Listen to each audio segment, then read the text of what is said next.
were born native. All right, here we go. I think we're live. We live. All you guys, check your phones right now. We live. I'll check on my Let me see. compute.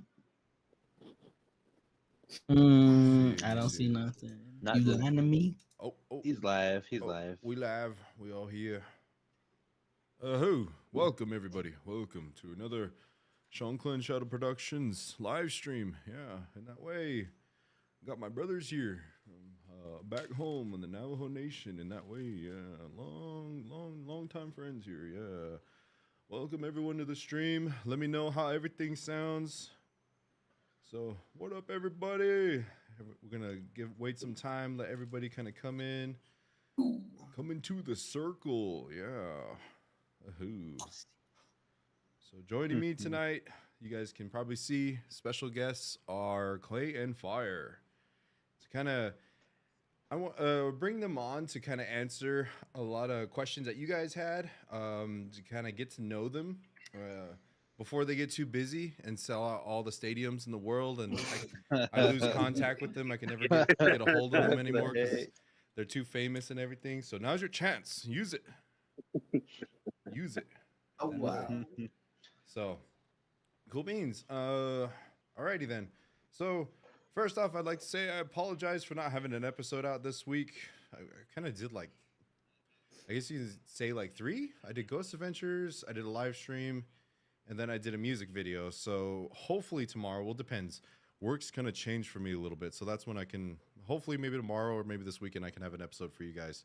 But we'll see how it goes. So, welcome everybody. Welcome. So, who would like to speak and introduce your guys' selves? Or let's just go just introduce your guys' selves. Go around. Let's go around the teepee. Let's go around the whole one right here and introduce yourself. Yeah. Right. Go first. Okay. Well, I'm Roderick Sosi, and I'm the vocalist of Clay and Fire. I am Andre. I'm the guitarist of Clay and Fire. Who? I'm Brandon. I'm the other guitarist, second guitarist. The better vocals. The better vocals. The clean vocals.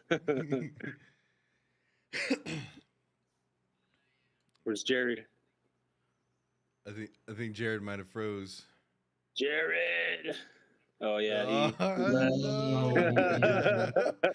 Lost him. He's got to go adjust the antenna outside real quick. Everybody, give him time. Well, that's Jared. That's Jared. Probably one of the res dogs is chewing on the wire or something. Let me see. There he is. There he is. Yeah. Introduce yourself, Jared.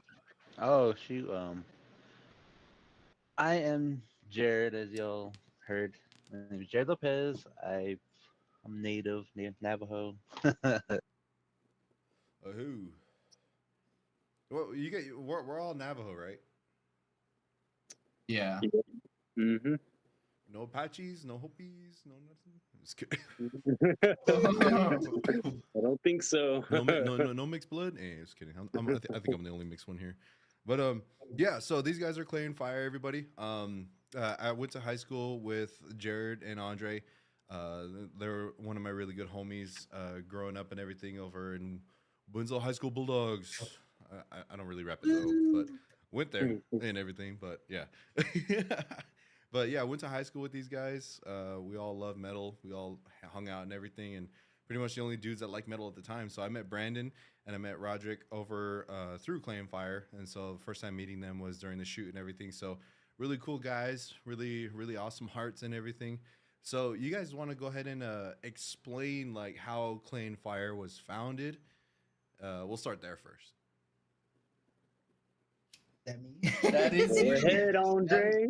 That's all Andre right there, specifically. Well, let's see. From the beginning, I guess it started as just wanting. I kind of just had a side hobby. I wanted to channel, I guess, negative energy into something productive instead of just sitting around and kind of just sitting away.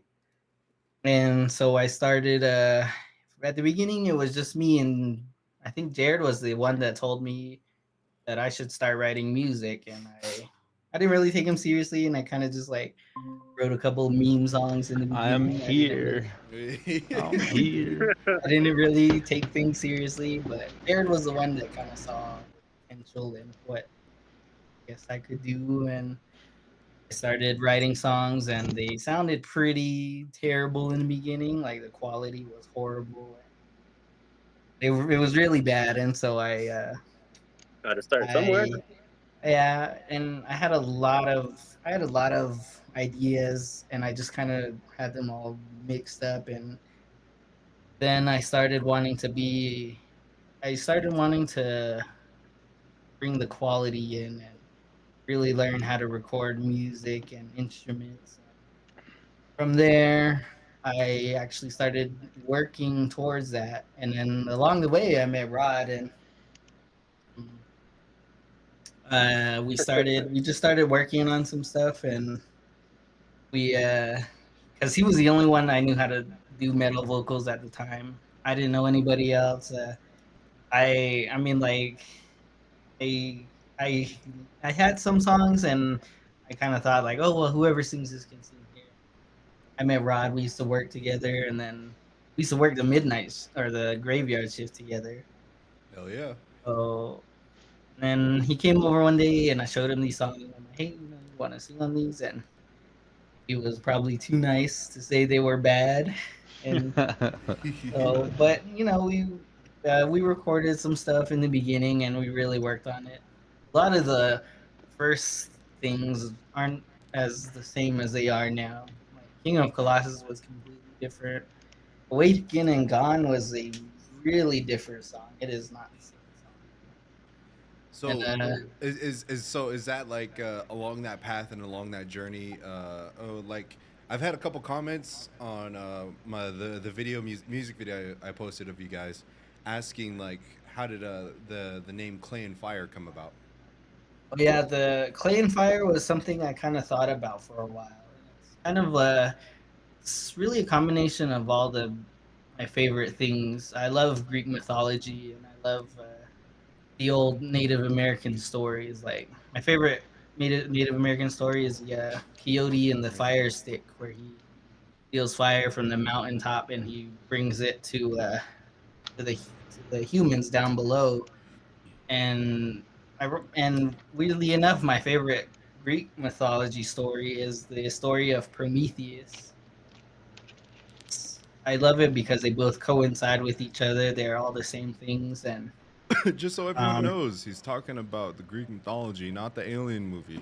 yeah, there you go. no, completely different Prometheus. No aliens in here, but yeah, and how Prometheus.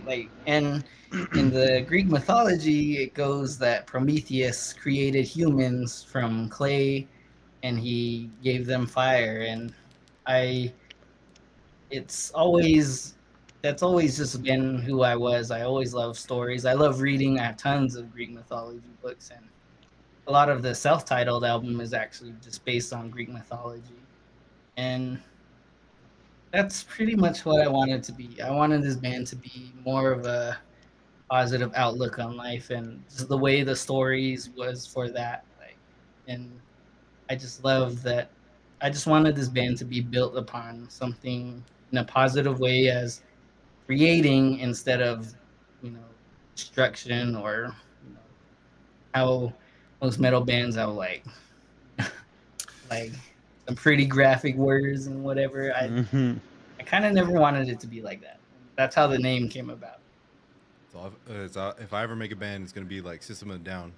Mhm. Screw the system. Political metal. So how did you guys all meet, and how did you guys all? You mentioned you work with Rod. So how did you meet Brandon? I met Brand through Rod too. Like I kind of saw Brand here and there. He was like kind of too cool for me, but I met Brand through Rod. He came by. I was at Rod's house one day, and Brand came by, and he started playing, and he played a lot of the same riffs that I liked. He Like we played. I remember the first time we met, we just played Trivium for like a whole like hour straight. And I think that was like the one person I like actually kind of vibe with playing guitar. And then I think we then I didn't see Brand. He kind of just stopped by and he was and like in my head I'm kind of thinking like, damn, if we ever get another guitarist, I want it to be somebody like Brand. Then that's when and then he came back around to it and I can't begin to explain how much I'm glad that it's Brand because I know it's somebody that will share the same ideas as me and won't they won't be okay with just doing things regularly. Yeah. I always wanted somebody to push the boundaries of how music was written, and that's why I'm happy it's Brand, and that's how I met Brand. Jared was probably the first person I knew. I just met him through high school. And we used to Met through play high games school. together and jam out all the time. The Like first song we wrote was the song that we know now is was it Whispers from the Sky? Oh, yep, yeah. That That was the very song first one. when we first made that song, it was fast. We were hopped up on energy drinks, Nos, Monster, and all that. We recorded it in what 2 to 3 days. It was like 20 BPM faster than it is now. Oh, Yeah. man. It was a legit Dragon Force song. That's how fast it was. Damn. Yeah, I remember this one time in high school. We went to Andre's house, and I just remember seeing like he had a stand that had like a bunch of like badass guitars on there. You guys were just jamming out too, and I was just like, "Fuck yeah," you know. And yeah, I think that was like one of the coolest times, you know, just because like it's different being around with metalheads and hanging out with people that like this genre and everything. But not only that, but we all like different genres. And so when it comes to music and everything, there's metal is an art form when it comes to that because there's a lot more that you look into it that as far as for the vocals, the story, and I don't care what anybody says, it takes a lot of skill to be able to play guitar and or drums or bass or anything, but to be able to make it sound really good too is an art form on its own. So, um, excuse me, Brandon. Go ahead and tell your story and your perspective on like Clay and Fire, how like your role is and how you came to be in the whole group. Oh man. So, like Andre said, I came by one day, and well, I kind of knew. We went to high school together, and he was like a grade below me, I think. And um, I just knew he played guitar, and he played like Metallica, um, and that was like my favorite band growing up. So, years later, uh, they had established Clay and Fire. They already had a couple songs out, and they invited me to come and jam, come and hang out. And so I came over with my guitar, and like instantly, me and Andre, we just like started jamming Trivium. Um, and it just kind of seemed like that's what we kind of were on the same page. Um, and so that was really cool. And I think Rod asked if I wanted to join the band. And so at first I was reluctant. I wasn't sure what I could offer.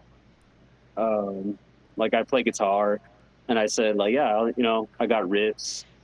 If we ever play live, I could totally be like the second guitarist, and maybe even like clean vocals, because I like singing clean vocals. Um, and I think that's around the time we made Grave Dancer. Is that right? Yeah. Um, Or I no, think that's the first. we did the Brand came over and he showed me he was like, I really like the Aspire song and he showed me like just a small Oh, little that's right. Yeah. Aspire acoustic snippet and I recorded it on my phone and that's all I had and off of that I was like, hey, how does this sound?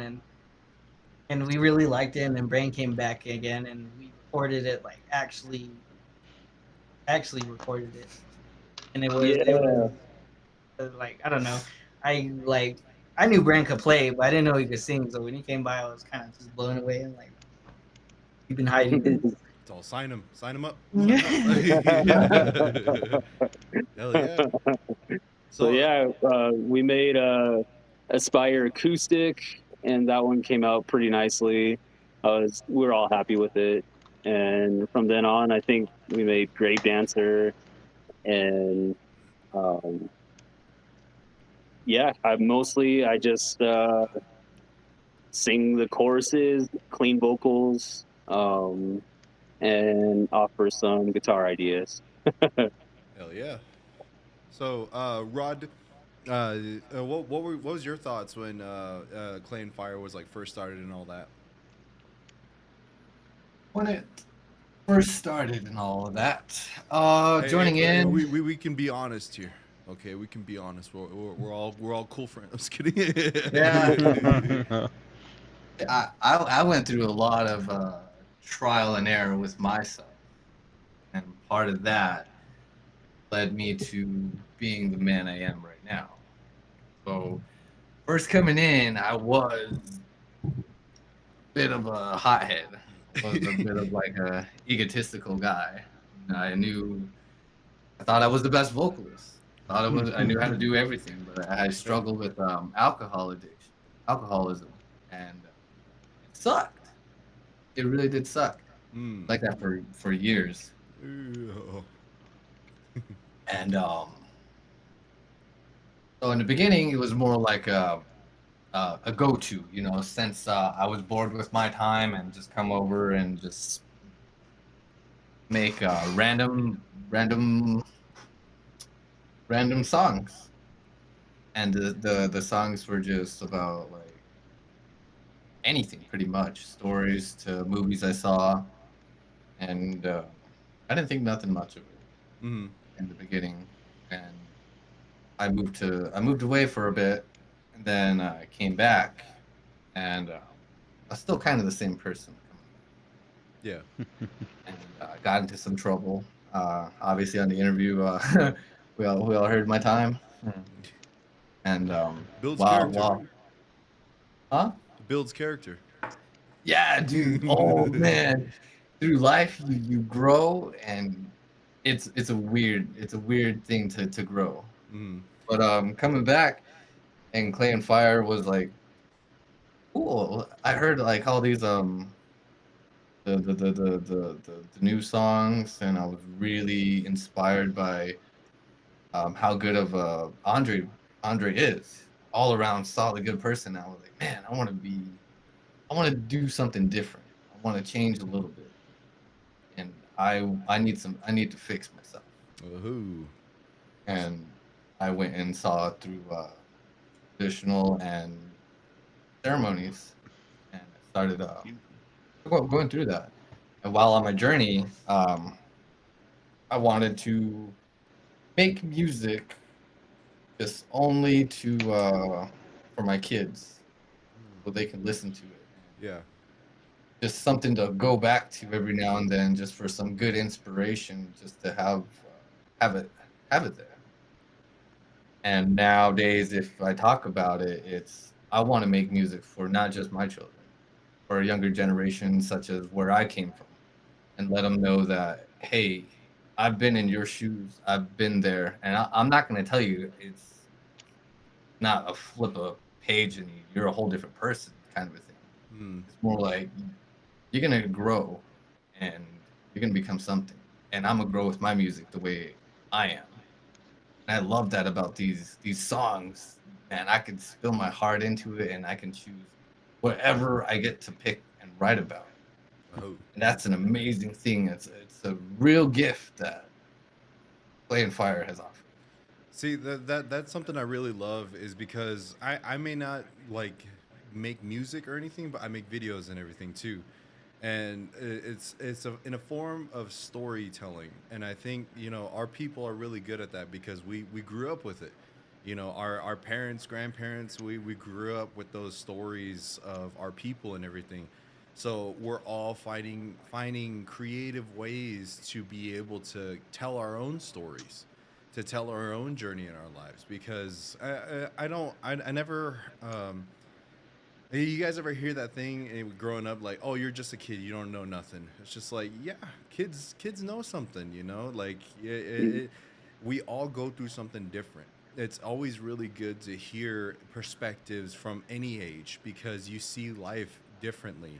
Even if you're from the same tribe, you know, you ask a kid like, how was your day, you know, what are some things that you're dealing with, and then they'll tell you like, yeah, maybe minuscule because you've already learned how to do that, but guiding them through videos, through these stories, through music like this is something that I really find is beautiful, you know. And then when I listen to your guys' music about that, you know, I was just like, I need to help these guys, you know, like I wanna be able to like help share your message, help share your guys' story and everything. So that's why I find what I find really beautiful about your guys' group. Like, I don't collab with just anybody, you know. Like, I've learned my lesson about collabing with bad people, you know, and then promoting a bad message. And it's just like, those are fuck ups and those are mistakes that you go through in life. But you learn to pick who you have in your circle, and choosing who you have in your circle is very, very important, and who you have around you. And just like how you guys said, all you guys are, you strive for perfection. And that's something that having a group of good dudes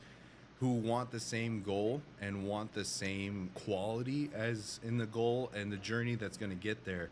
Yeah, you guys may have differences along the way, but you know the overall goal, what you guys want, is something that's unified. And when you have warriors like that all together, striving for something, it's awesome, man. It's a force to be reckoned with. So all you other metal bands, watch out. Yeah, what's crazy about it too is I want to do something no one's ever done. A lot of the metal bands, like they it's pretty much bad. What? Not say bad, It's but just a they lot of say anger. anger. Yeah, and I don't want to do that.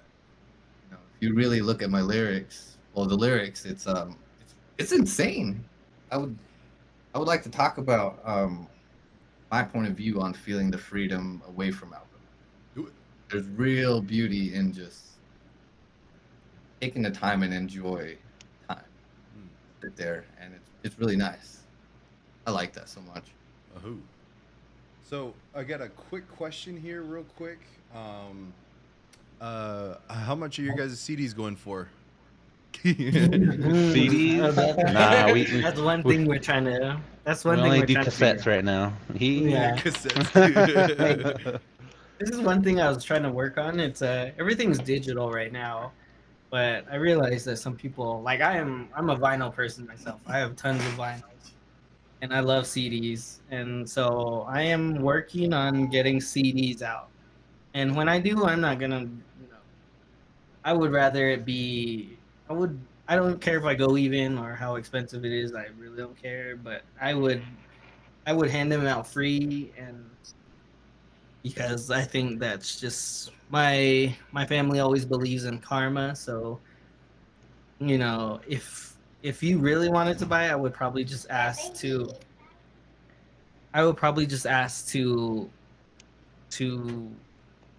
you know, I would probably just pay the shipping if you wanted a CD somewhere, and I could ship it to you. or That's about it. donations too. That's one of the things too. Is like some of the things that I offer is like I don't really, some things I don't like to put a price on. So it's just like whatever you can offer. You know, it's just like whatever you want to give to it. If it's nothing, that's fine. You know, but if you want to donate, you know, I'll accept that too.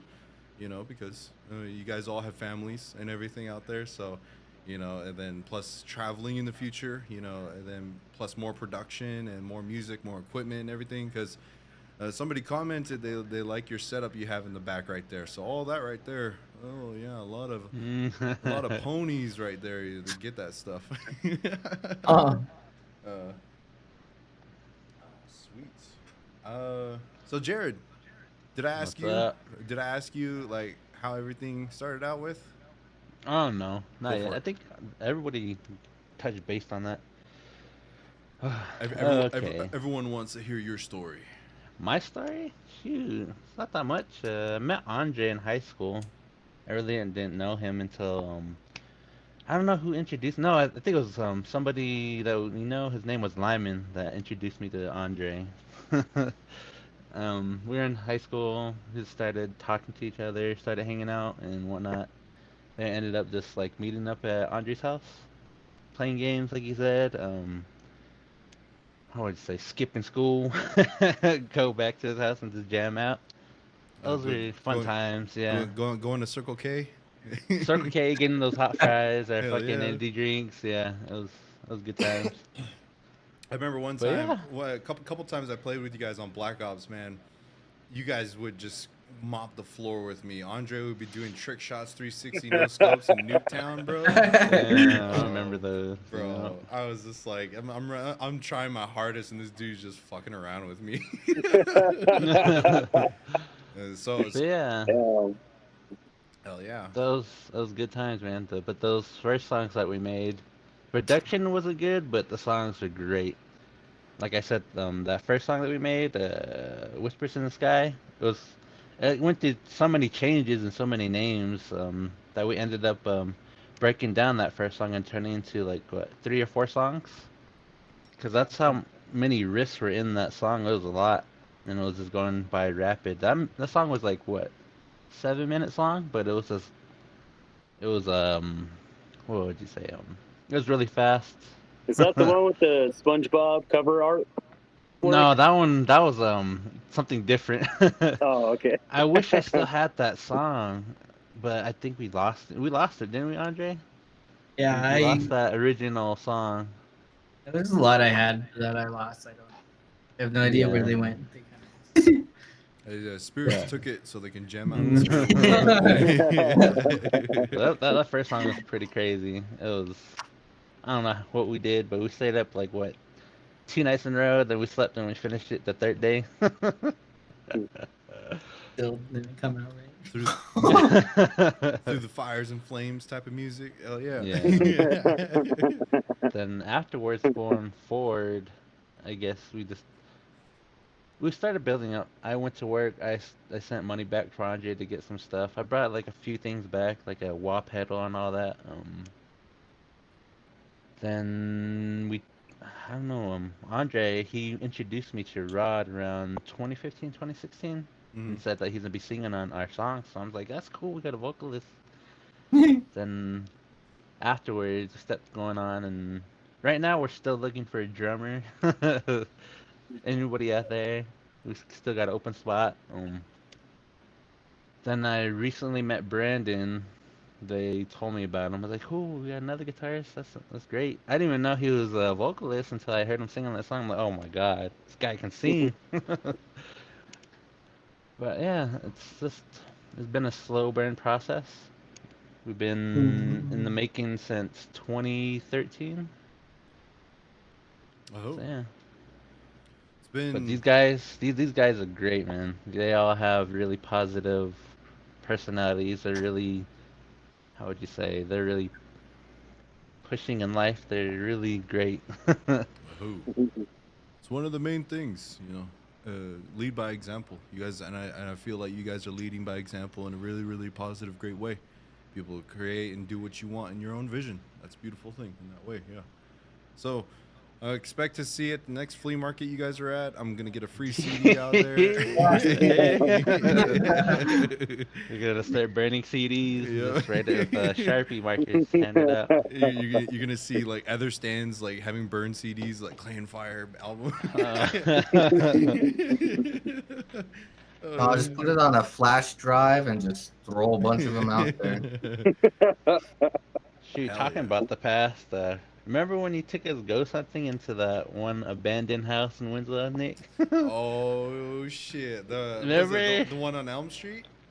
Yeah, you Yeah. took me, Andre, and a couple other people. Oh yeah, it was Lyman was there too, right? To Lyman, Yeah. Ryan, some other people. Bro, Oh man, that night okay. was pretty cool. So all you viewers out there, this is officially my first ghost hunt I ever did.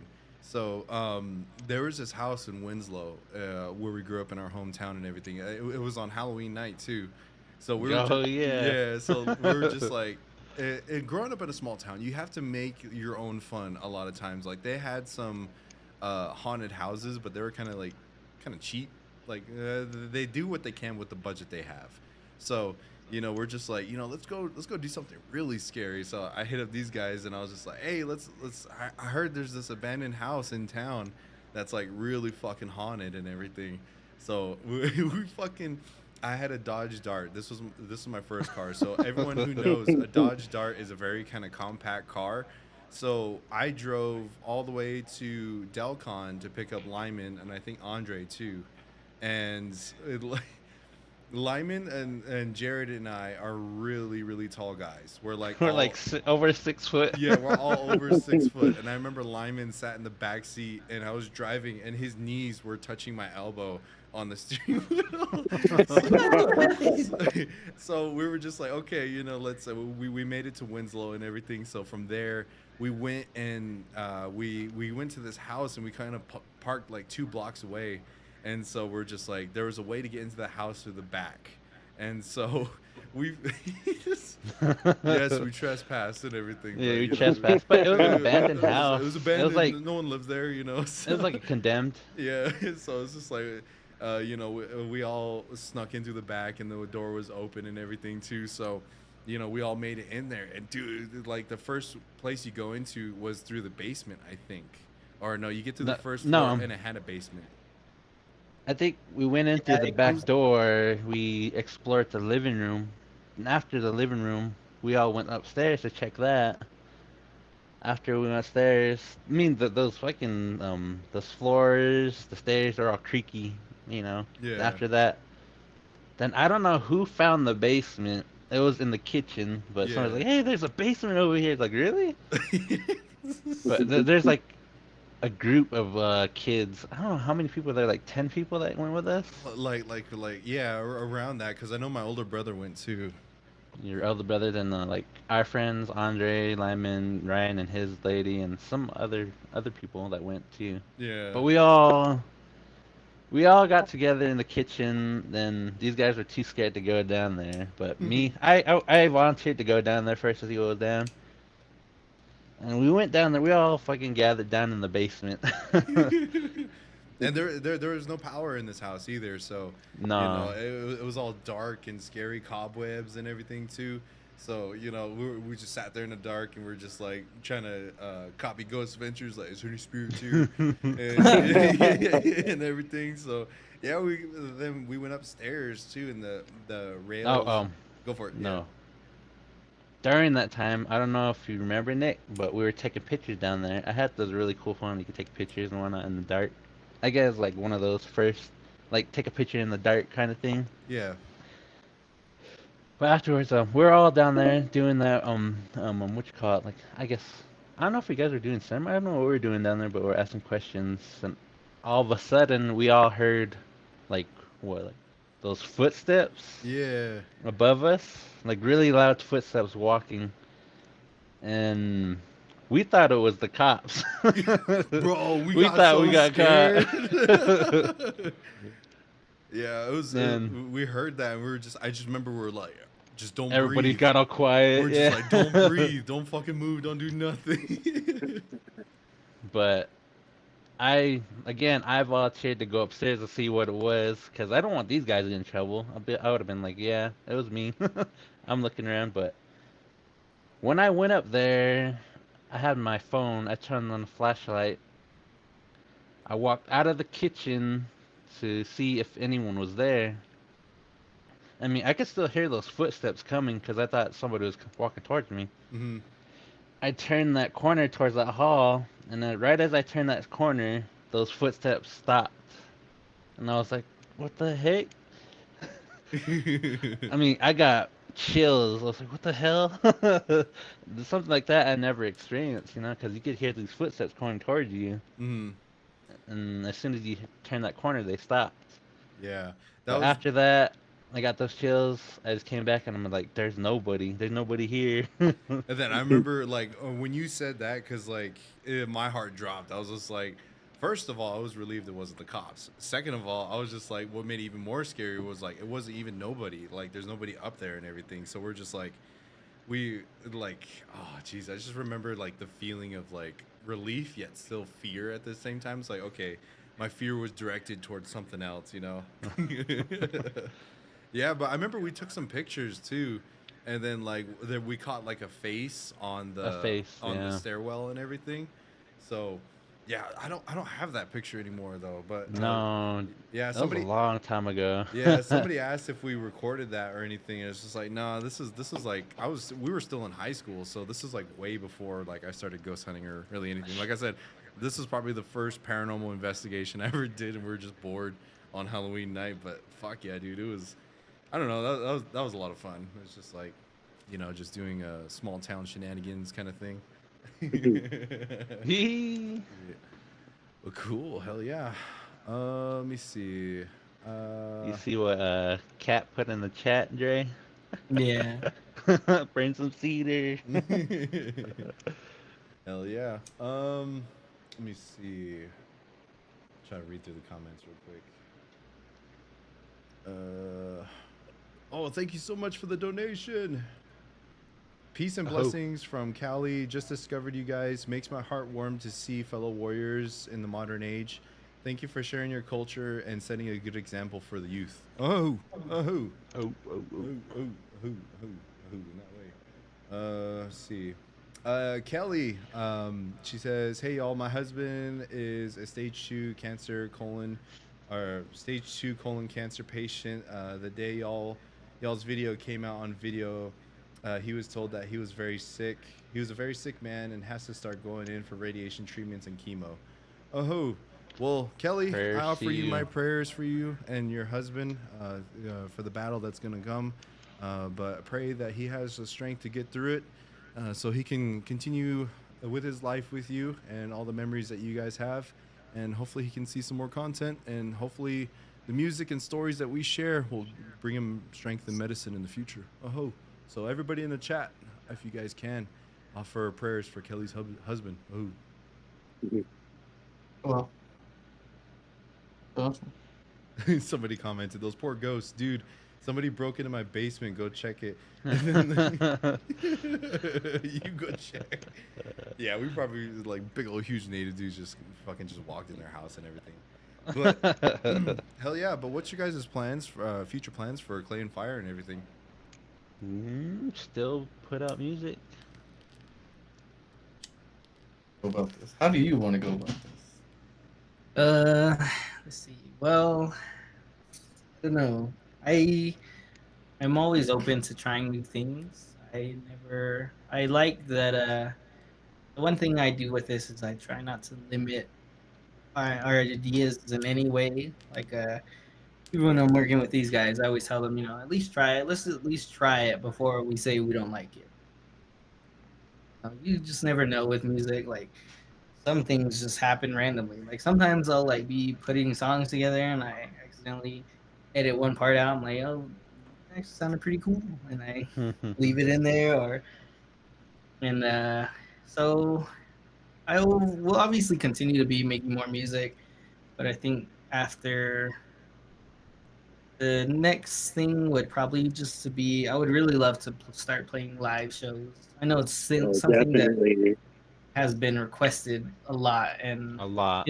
me and Bran have we practice every day, or we practice with each other. We learn our songs, um and right now we're just kind of trying to finish this album.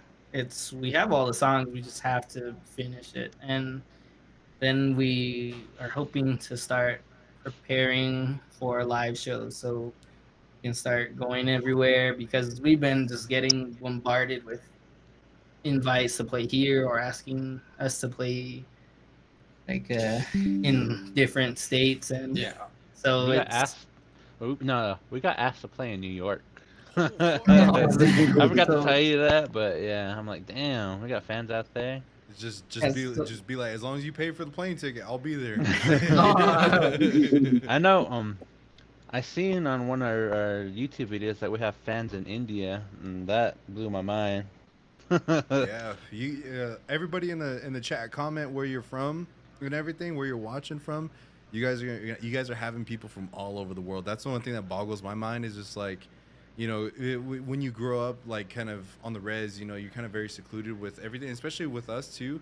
we grew up in the dawn of true internet, I think it was. So like to be able to actually have conversations with people from different countries around the world is freaking insane.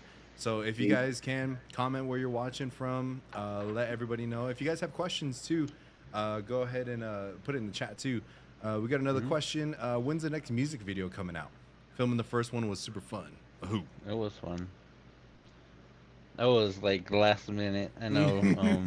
I know Rod. He wanted to push it to the next day, but I don't know how that would have been. They It should have was opened like my door and I was still it was. sleeping. Oh Yeah, my Andre. God. We pulled up to Andre. Get up, He barely woke up. Get Get up, bitch, we're going shopping. It was one of those things too. It was just like you guys pulled up over in Painted Desert. I was fucking passed out in the car. I only got like 30 minutes of sleep that night.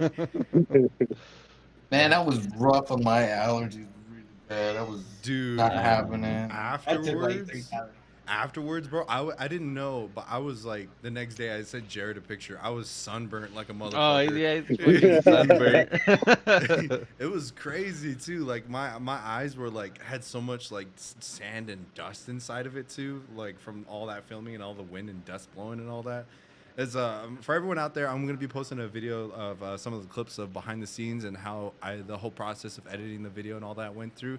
So you guys will see like how fucking windy it was. Yeah. So yeah, but yeah, when's the next music video? When can everybody expect the next one?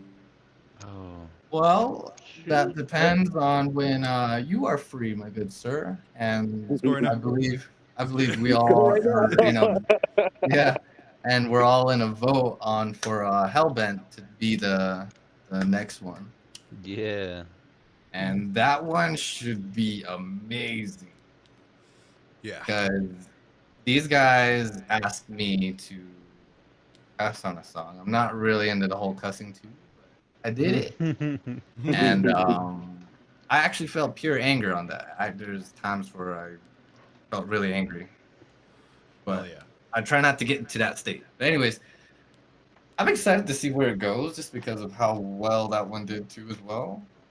And there's another one that are in the talks about as well, or another video, another music video that we talking about. That one is a secret. We'll keep it a secret, everybody. You don't want to spoil too much out there. But yeah, so whenever I'm available, so it's going to be very soon, everybody. So I don't have that much going on this summer because it's freaking hot and I want to get out of Phoenix. So give me out of this heat. So how many songs are going to be on the album?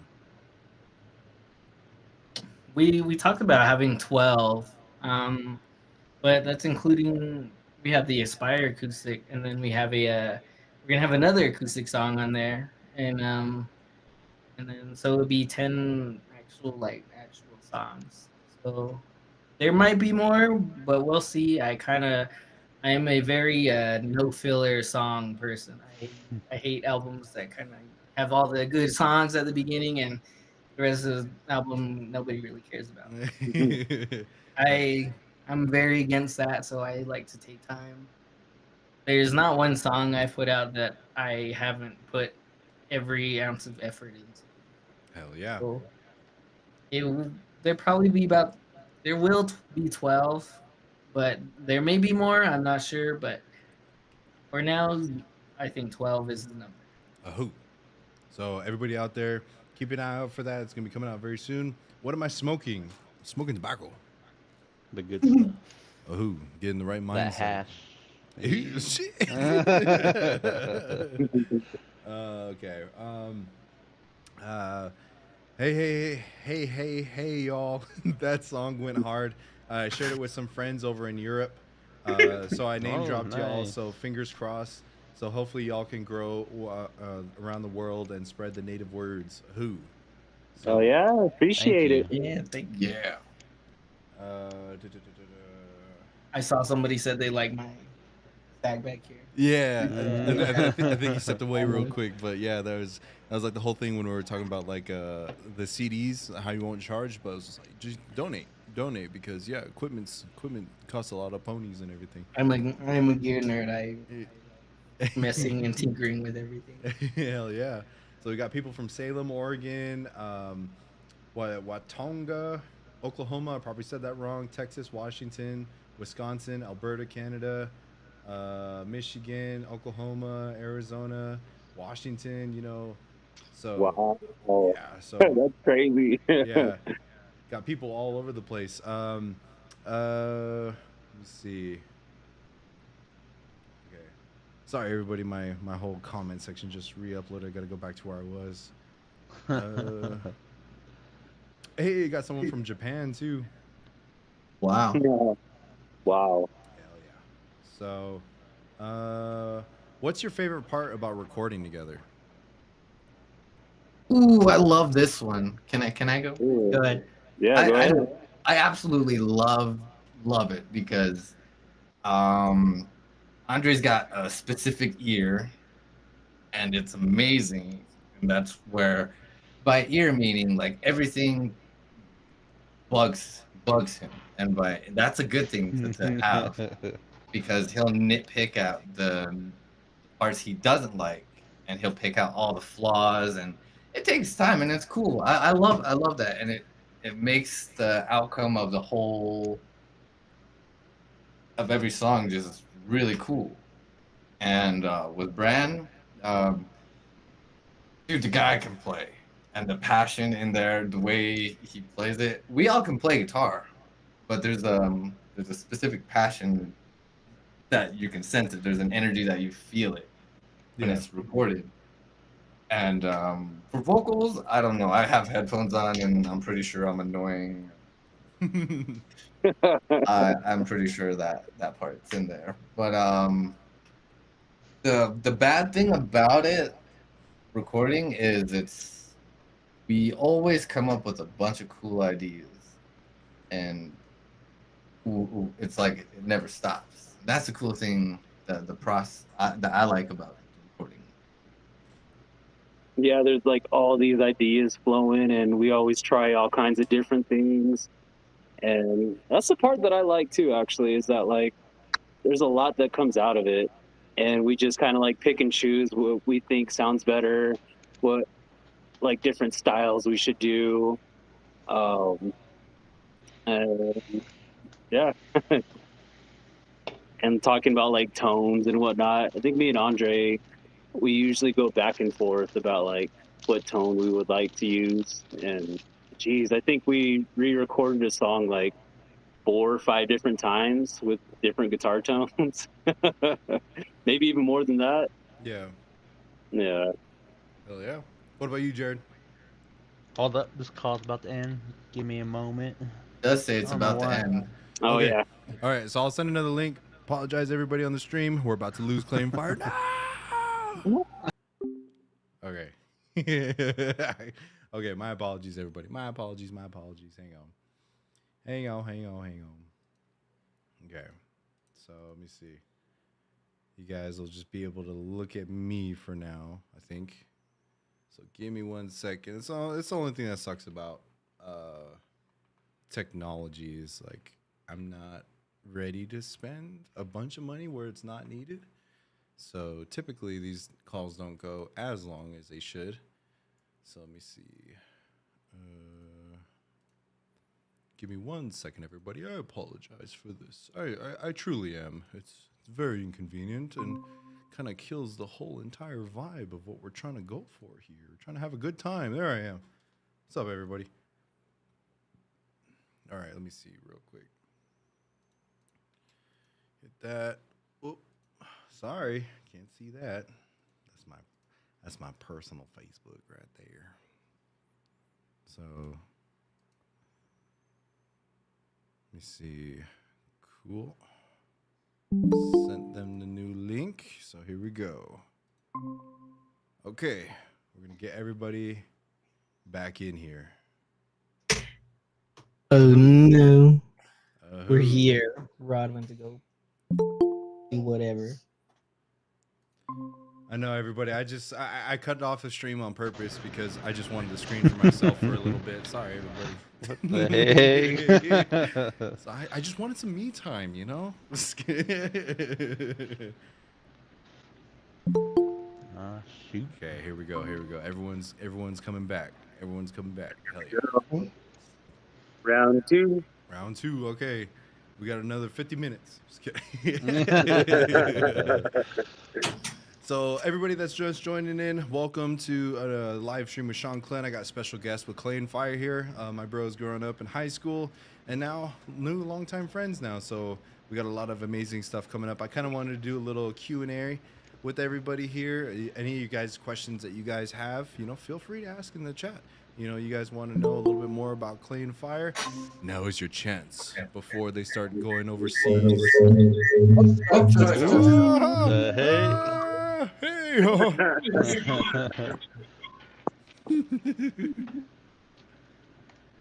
Okay, there we go. Hey, the demon right there.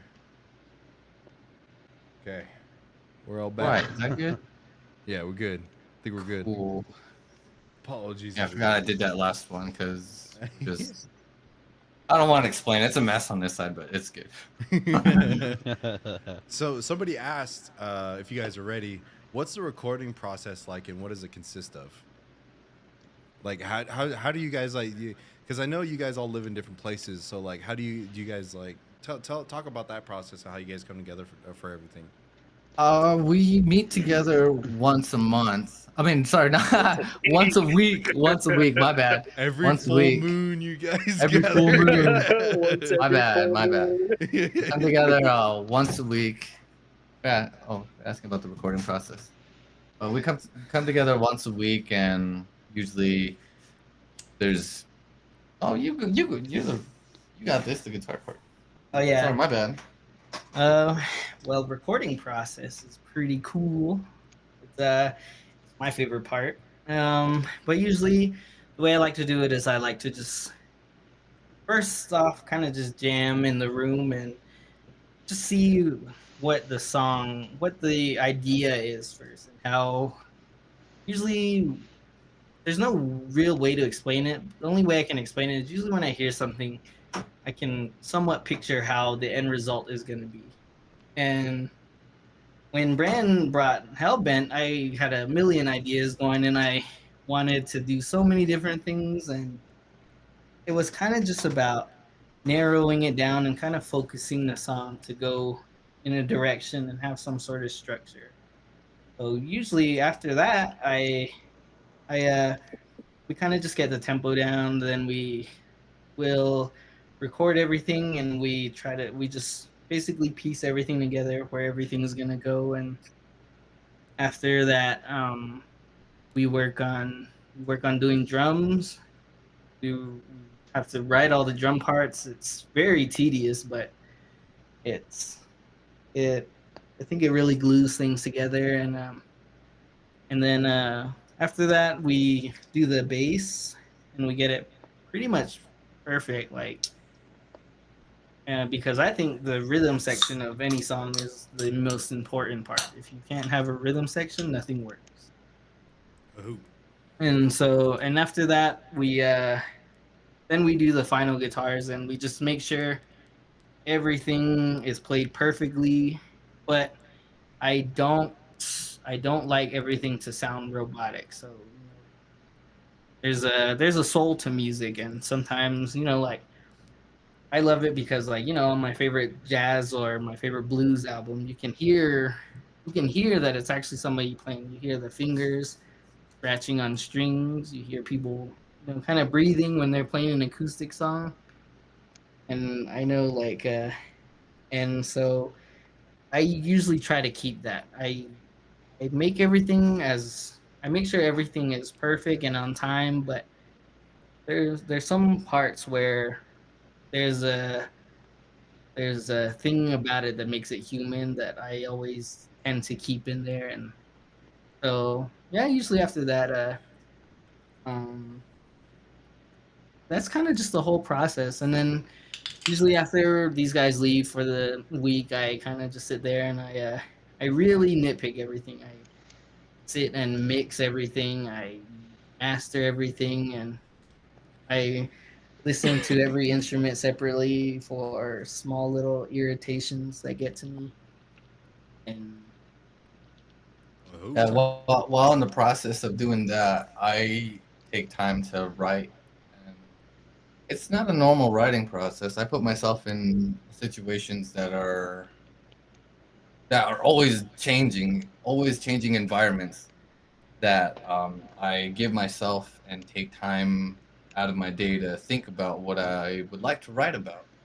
I have tons of ideas. It's just some stick out more than others. And by the time it comes to recording day for vocals, it's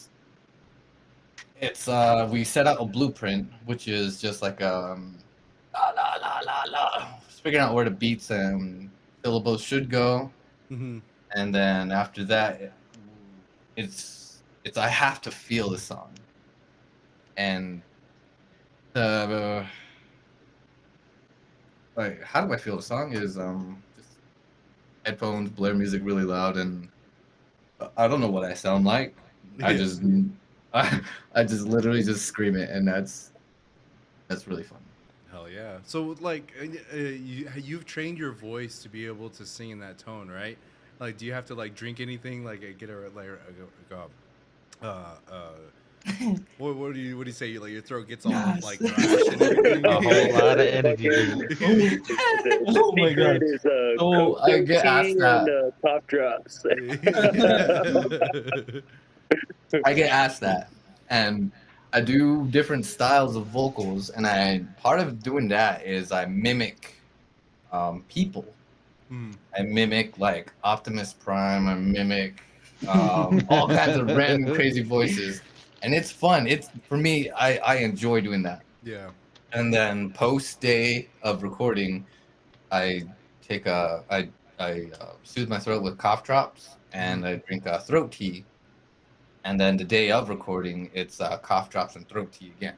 And while still drinking NOS, it's actually just fine for me. It works for me. Yeah. Gives you Whatever that- works for you, works for you. There's no right way to do vocals throughout the whole thing. It's what works for you, the safest way you can do it.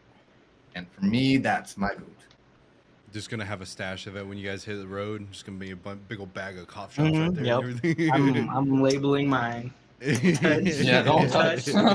Keep to your pile. I'll keep to mine. Hell yeah. So we'll start with Jared for this question. What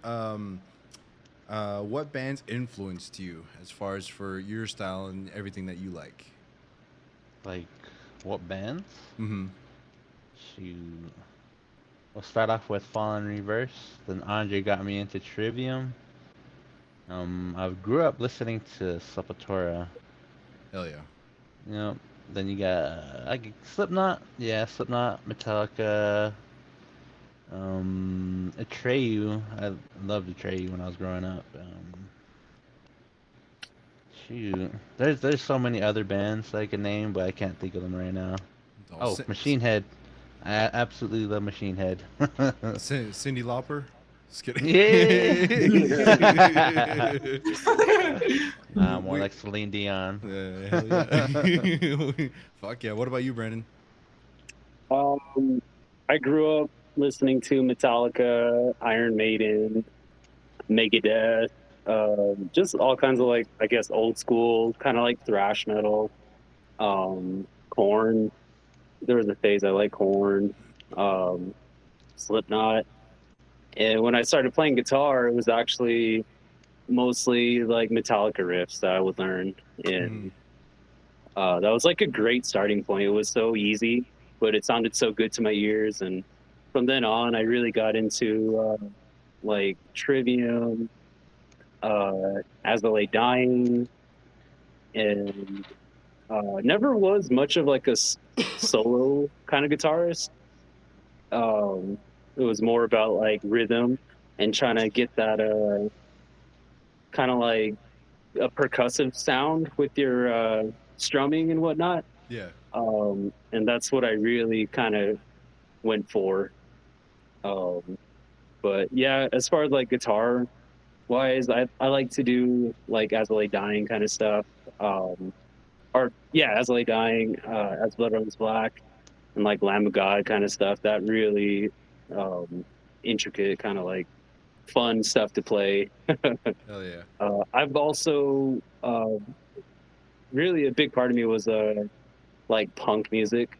I got into punk music a lot, and I think that's where like kind of my vocals came in because I started playing acoustic punk songs a while back, and that kind of like trains my voice to have a little more control over it. Uh, Bands like Blink 182 was one of them. Uh, but the Flatliners was like my favorite band for a while there. Uh, but yeah, that's basically it. Hell yeah. What about you, Andre? Hmm. Well, obviously, my favorite band is Trivium. I am the biggest Trivium fan. I don't care what anybody says. We'll debate you on everything. Um, and then growing up, though, my favorite bands were I love Iron Maiden. My dad used to play the Visions of the Beast DVD for me, and the ACDC Live. I I know every song off of that. And um, right now, my biggest inspirations are anything Will Putney. I love Will Putney. He's the amazing producer, like Fit for an Autopsy Ooh, and yes. um, Not Loose. All these great bands that he does. He's my inspiration behind how I like my music to sound, and I think he sets the bar for how metal music should be listened to. And for playing, it's always Matt Heffy. He's a great role model. I've met him so many times, and he's even signed one of my Jacksons for me. Ooh. And Oh yeah. and I used to watch his lesson videos from the Shogun CD all the time, and I would just play along to that all like every day, day after day, learn all these different Trivium songs, and of course Metallica Mm, and Megadeth. hell yeah. I could never have one without the other, For real. and I love both of those bands. I my first ever concert was Megadeth. I went with my mom and my dad and my brother. So it's always I I always love the way James Hetfield played and his outlook on music, and and of course all the songs have helped.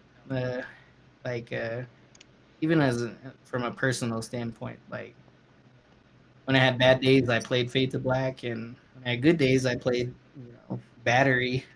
So I those are my go-to bands. I love all of those bands. Hell yeah. What about you, Rod? Well, mine comes Butter, down bread with to butter. Damn.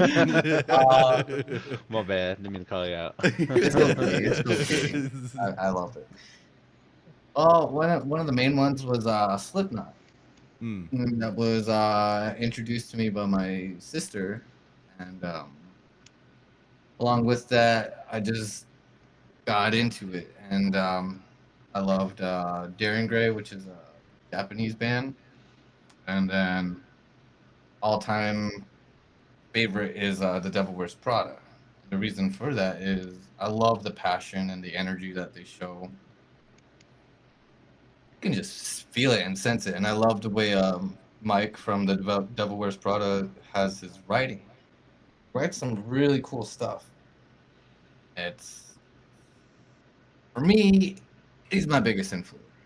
And there are times where I love to mimic him so much, but I try not to put it onto the recording so much. yeah. Because being with these guys, they put me in uncomfortable positions being as a vocalist and testing out all different styles, which does get to me. But I love it. In the end, the outcome is beautiful. Hell yeah. So I trust the system, and I trust that wherever this goes is gonna be amazing. Fuck yeah, dude. But those are my inspirations. Fuck yeah. So for me, everybody out there who really, you cares? guys, you guys have to understand that like when you grow up on the res and everything, metal is instilled in all of us. You know, like we all have uncles and aunties that grew up on heavy metal. So like I grew up on Metallica, Iron Maiden, just like how these guys said. My very first concert I went to was a Soulfly concert. They went to Nice. Tuba City, and I was like I was a little kid. You know, I remember being in the bleachers and all that. My uncle took me, and my uncle, my auntie took me. So that was my very first concert I ever went to. So you know, like they even some of their latest albums that they have some tributes to the Navajo Res and everything. And so whenever you have bands like that that come out to the reservation, you know that you've had recently Megadeth came out to, what was it, Navajo Nation Fair, wasn't it? It was like a year or two Yeah. ago.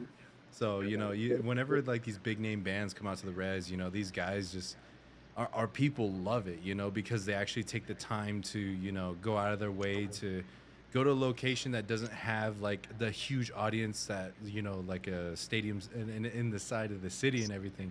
So it makes a big impact on us whenever they come out to the reservation and perform for us and everything. So, but I listen to all kinds of music. I listen to metal. I listen to, you know, I listen to Japanese metal too. If you can call this band Japanese metal, it's in there. But the very first songs that they made were kind of questionable. But I don't know if you guys remember when we used to play zombies and everything. I used to play baby metal.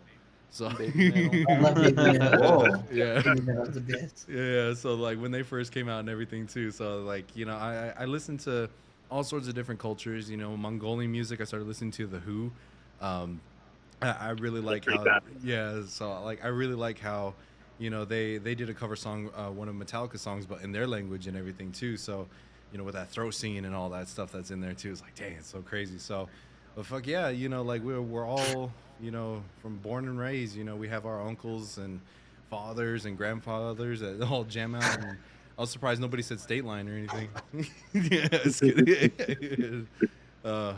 Shit. So another question too: do you guys sell merch? Somebody would like to buy some stuff. Merch. Jerry? I am working on that. I want to yeah. buy some merch. I need merch. I don't even have it. Right now, I'm working on a lot of designs for our shirts. I send these guys pictures of what they want, and they give me feedback, which isn't helpful because they're like, "Oh, I love that tee. That's nice." Like, so I have all these Like all of ideas them. out. Yeah, so there's a big catalog right now of shirts, but right now I got like little things like stickers and whatnot. You know, I showed the guys already. They love it. Um, just a bunch of stickers and all that. I got pins. And as you guys seen on the music video, that the self-titled album, the Clan Fire, that shirt, that's the one of the main designs that I want to put out like for you guys. So It has our name, logo, the missing murdered indigenous women and men, and yeah, we're supporting that the whole organization because who? if you don't know, a lot happens out here on Arizona on the res. A lot of people go missing and it don't get reported a lot. So I want to bring awareness to that. We all want to bring awareness to that because Mm-hmm. yeah, it's crazy how it just goes unnoticed by a lot of people, For real. especially around the Arizona parts. Our own neighbors and cities and everything don't really know what's going on and everything. It's pretty crazy. Yeah. So, but that's one of the things is like all of us, you know, we support our mothers, our sisters, grandparents, grandmothers, all of our women on our tribe and everything. So, you know, it's sad that it's like it is what it is, you know, like it's very, very easy for a lot of people to go missing, to be stolen on the reservation. So that's one thing we want to try to be able to bring awareness to get help, you know, from the U.S. government if we can, to kind of help enforce a lot more things to be able to make sure and find those missing people that go missing on the res. So you guys have heard it on my channel a couple times too, bringing awareness to that on there. So these guys have the same drive, same mission as well. You know, we're all doing our best to be able to bring awareness to it. So, but yeah, I also have one of his pins too. On my, Oh yeah. I have it on Nice. my camera bag too. So I got merch before y'all. You got merch before me. But yeah, the merch is coming. I just gotta set up a shot for y'all. So spent a lot of time on it. yeah, it does. It does take a lot of time. So it's for everyone. I'll update the merch and everything on my end at the end of this. It's yeah, it's a lot and everything too. So let's see. There's one question. It says Brand brought Hellbent. Yes, he did. Brand, Yeah, he brought Hellbent. Brand wrote the whole thing. I take no credit. I did the drums. That's about it. Talk But about it. Talk about it. Talk about it. yeah, that song. I think that song deserves a little snippet. I mean, like a little backstory.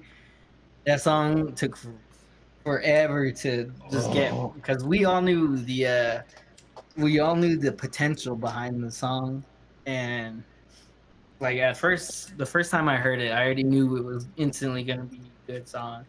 But I wanted to capture it in a way that showed all the best parts of it and never let up for a second. That's why the song took so long. But yeah, That took like over a month, man. Yeah. And we were just like, oh man. Every single time we came back to it, we're like, oh man, we're super excited. Every time we left off, we're just like, oh dude, like this part sounds so good. We got so many ideas for this other part. And we also brought in a guest vocalist, Miko Dixon from Salvation's Lost. Salvation's Lost. Yeah, pretty sick band. They've been around for a while now. Since I was in high school, I believe. I used to listen to them a lot too. But it was pretty cool to have him as a guest vocalist, and just having Rod and Mikos' vocals kind of like bounce off each other, you know, back and forth. It was really cool. I really like that part. Mm. As from vocals, everyone's telling me like, as in like Brandon, Andre, like try this vocal out, stick to that, and I was like, oh okay. I'll try my best, you know. And then we came to the rapping part. I was like, oh, I don't know. I'll try. And then when I take off the headphones, it was surreal to see you guys' faces. Like, oh, that's fucking cool. Oh, okay. I'm on the right track. Pretty sick. Hell yeah. Yep. So shout out to Brandon, everybody, and the rest of the Clayton Fire for that song, because if you're working on a project for that long, you know, when you finally get it out, the relief, I can't imagine the relief that you guys felt when you're just like, oh, it's done, you know, kind of thing.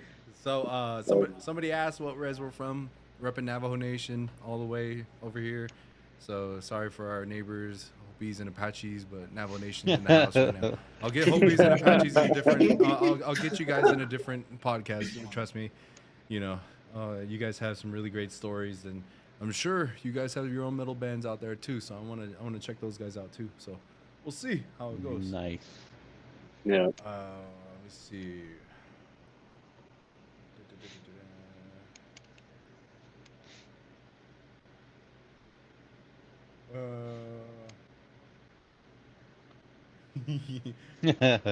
Okay, so yeah, I'm just reading through some of the comments. My bad. I'm a slow reader, everybody. My bad. There was one I saw. It said, what was your? It was something like, what was your favorite concert, or what was the? Yeah. Your first concert that you went to. Yeah. Well, everybody knows my first concert. I just said it. Soulfly. So. Soulfly. All right. My favorite concert. First concert or favorite concert? First. Well, Let's start out with Oh, first you concert. do first, yeah. First concert, I believe, was my high school band, which Brandon was a part of, and it was this band called Acaden. And it was my very first ever. And being a vocalist, I felt like this real compression in my chest. I felt like I wasn't going to breathe, I don't know. But after that, it was just an adrenaline rush in general, just to always music. But yeah, that was my first. My first concert was the Mayhem Fest back in 2010, maybe? I was still in high school, but like I remember that being my first concert. And I don't remember who headlined that one. It was either like Avenged Sevenfold or like Rob Zombie, or I don't really remember it. Just because I've been to so many Mayhem Festival shows. that they all kind Coming of like back, blend he going to together. that show? Yeah, I know they're bringing it back too, which I'm like super excited for. But that was my first concert. Hell yeah. Nice. What about you, Jared? Me, my first concert was what was it? Escape the Fate. That was a long time ago. Yeah, it was down in Phoenix. This is before I met Andre and them. It, So, it yeah. depends. It depends. Was it an outdoor venue during the summer? No, it was Indoor? an indoor. Yeah. Okay. Just fucking everyone just passing out. But, What about you, Andre? that's yeah. My first concert was Megadeth. I don't remember what year it was. I do remember that the funniest thing happened was because I went with my mom and my dad. My mom was the counselor at the time, or not a counselor. She was a tutor at the time, and so she would work with and she used to work kind of at the dorm, and I stayed at the dorm, and so she knew a lot of like the people around, and so we're at the concert and we're standing there, and I can just hear somebody calling her from behind, and she's like, "Oh my god, who's that? I don't want to look." And I turn around, and it's like a bunch of people from our class are just standing behind her calling her, and yeah, she. After that, she was like, "I don't know if I want to go to concerts anymore." but my mom loves Megadeth. Like, she went to the last Megadeth show that came. Hell yeah. So now we're gonna go into favorite concerts. For me, this one was a really favorite one because this is when Baby Metal came to the U.S.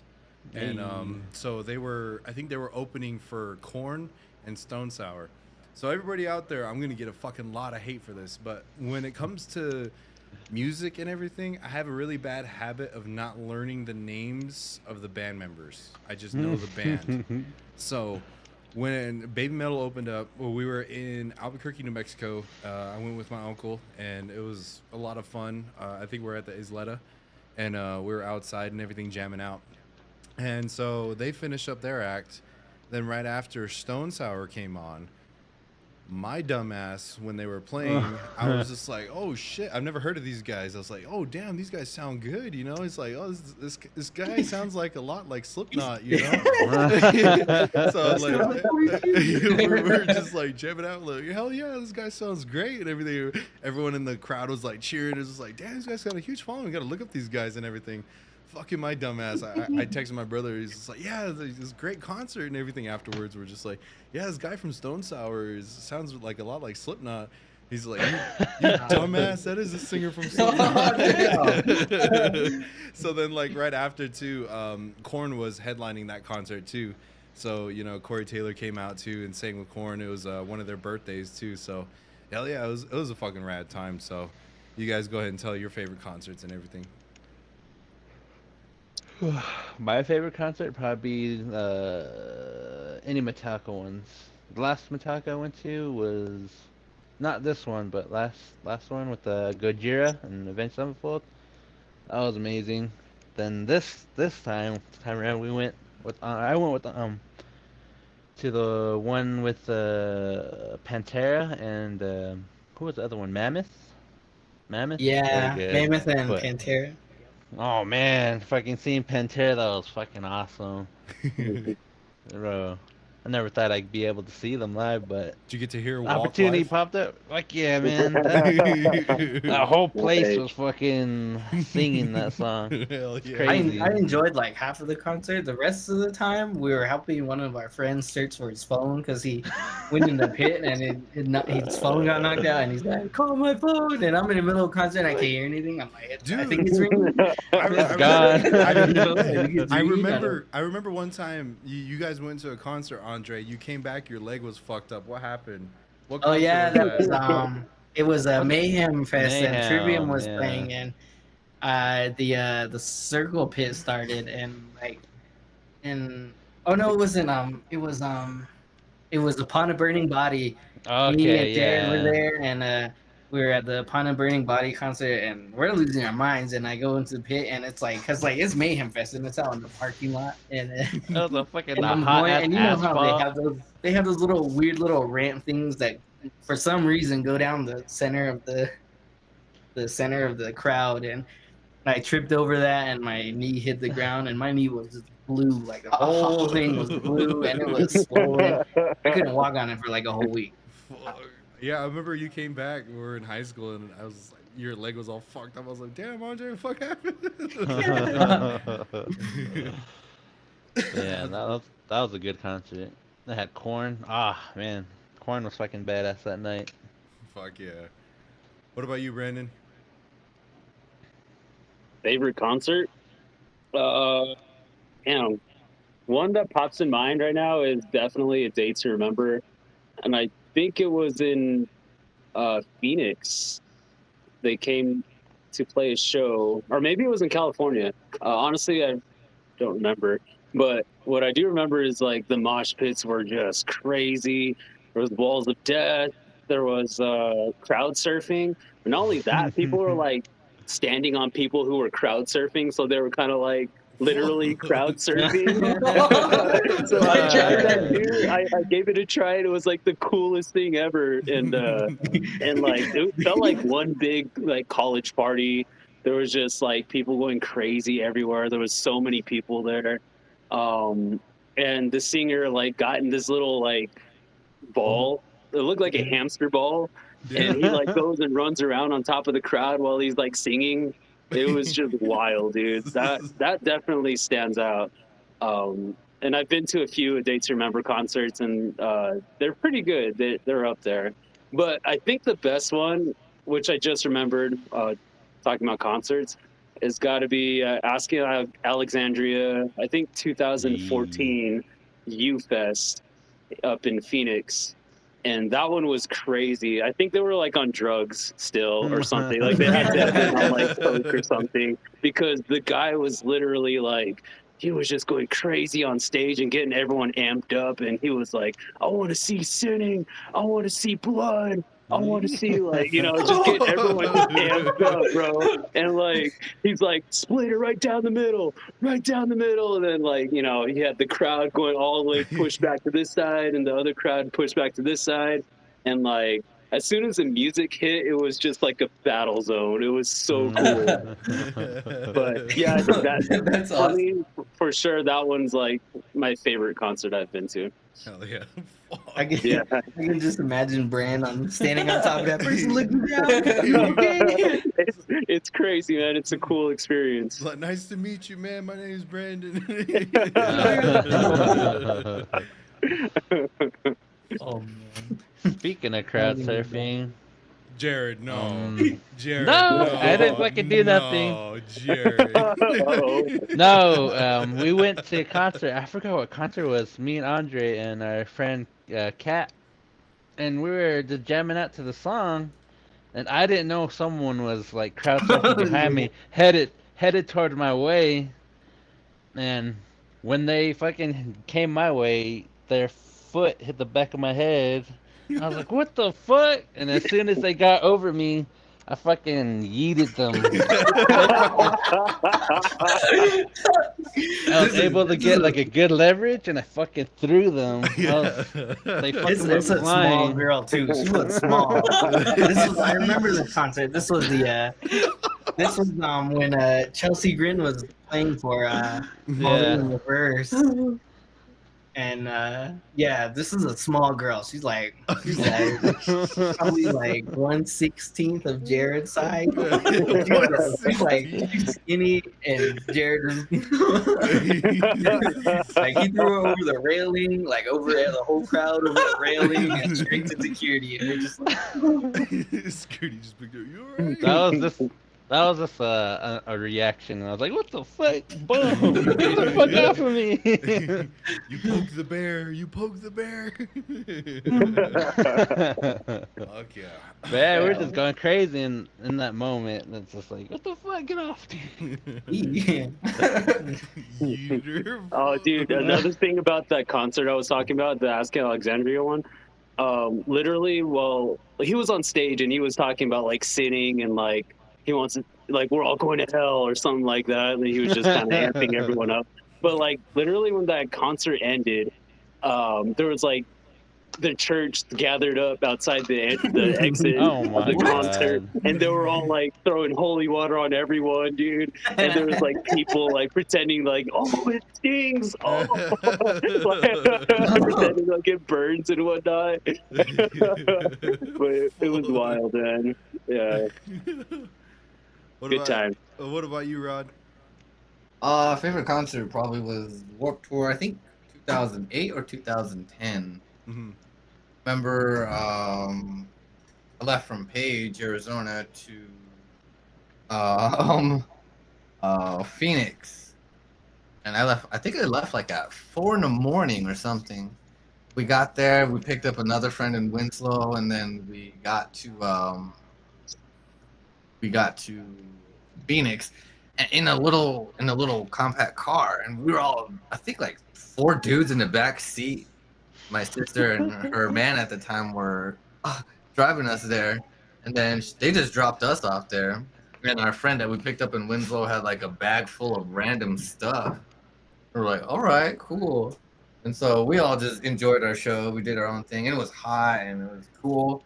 And at the end of the show, we lost our friend or something. We're like, what the heck? Where'd he go? And then we looked inside his backpack, and inside his backpack had a bunch of makeup, and we're really confused. Were you there, Brand? No, I don't know. Yeah, dude. We were really confused. There was a bunch of makeup in his bag. Like, what's going on here? But we ended up like just holding on to his backpack, and we left that show. I remember seeing Suicide Silence with Mitch Sluker, and I remember seeing R.I.P. I Set to Kill for the very first time, and Bring Me the Horizon, and Never Shout Never, Breathe Carolina,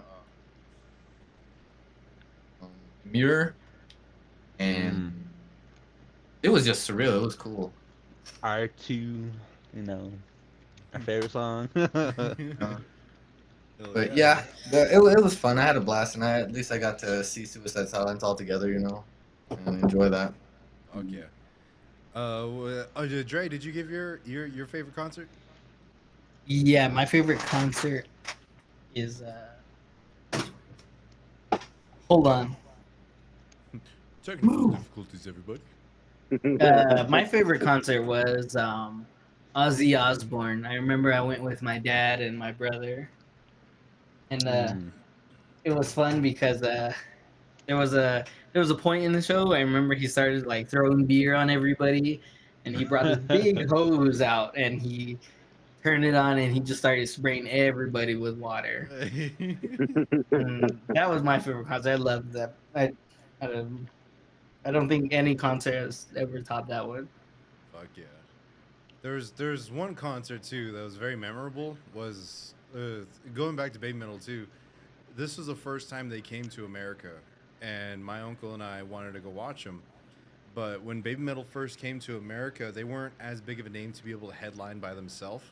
So they were opening for Lady Gaga. So it was pretty. It was like one of those things where like the Baby Metal in the very beginning was they were kind of like a mixture of J-pop mixed with heavy metal, and so I was just like, okay, I guess I can see it a little bit. So my uncle and I, we went to that concert, and we were just like, okay, so we're just mainly here for Baby Metal. Like Lady Gaga has some cool songs, but it's just like ones that like I just wouldn't like hardcore listen to, She had some pretty iconic songs back then, but it was definitely interesting to see, Lady Gaga's crowd, trying to cheer for Baby Metal. They're just like, we're here for Lady Gaga, but these guys are playing heavy metal and everything too. So it was funny because like after they opened, we were waiting there for 4 hours before Lady Gaga came on after Baby Metal opened for them.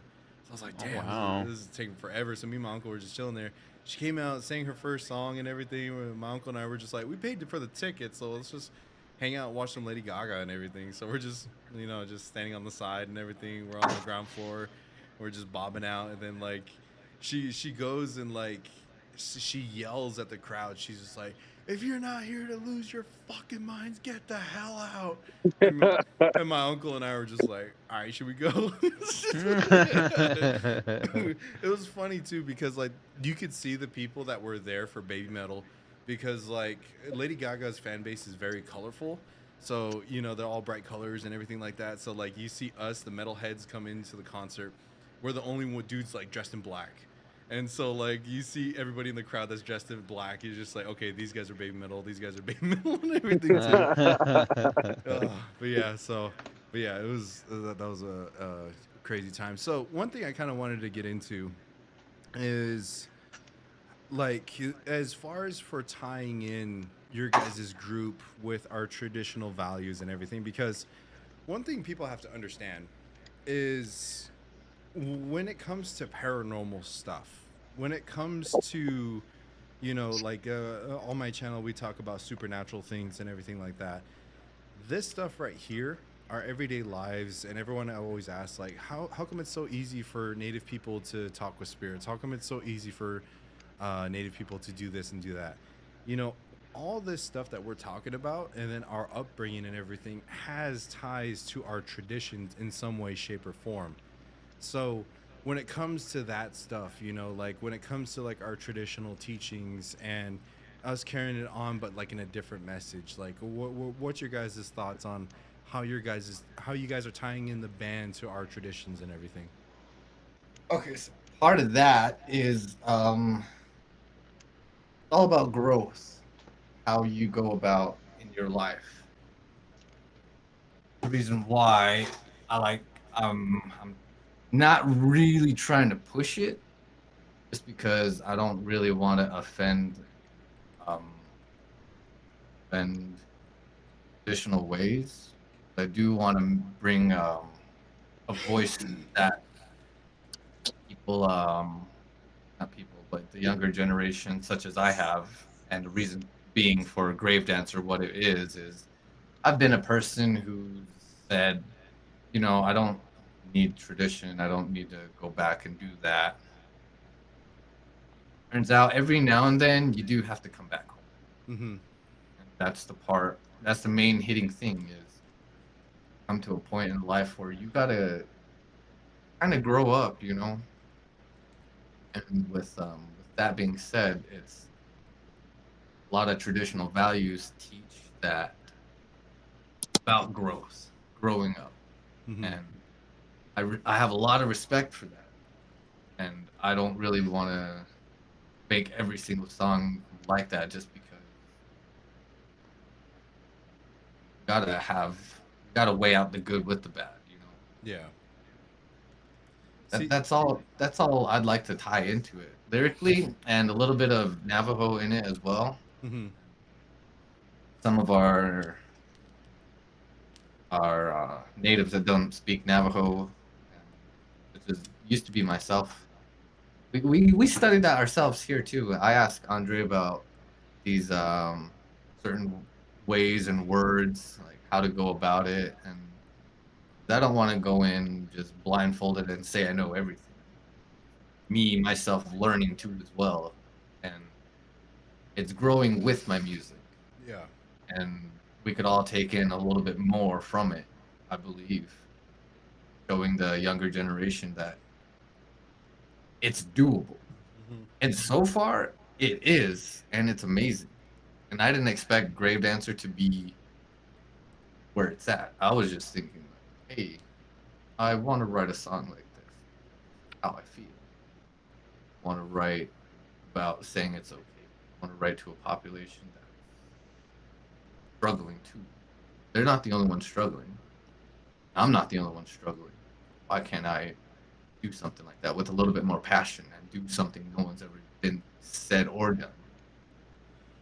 Turns out, here we are with a great audience. Mm-hmm. That's the message I like. See, that's something that like whenever I think about these things is I always think about my grandpa.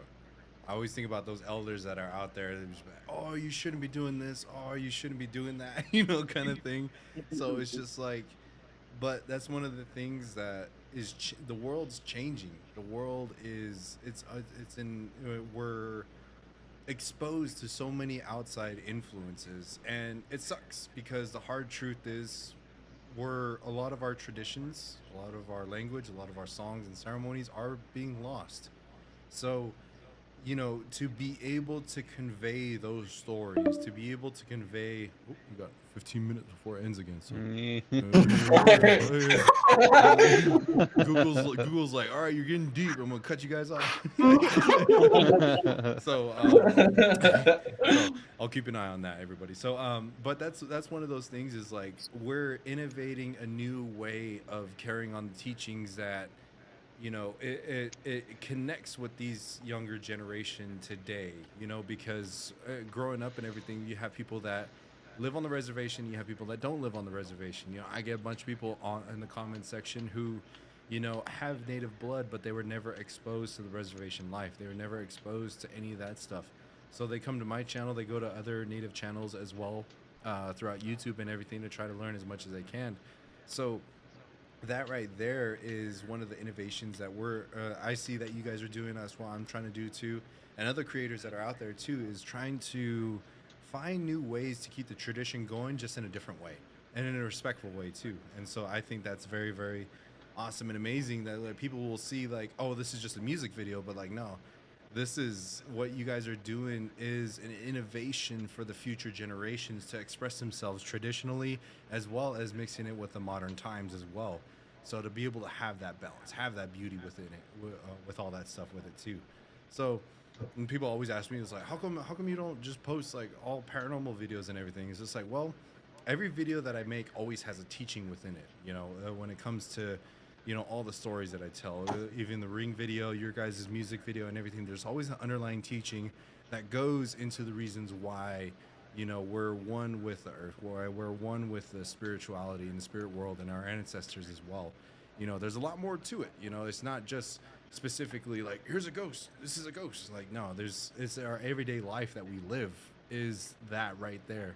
We walk in beauty in our traditions. That's how we say.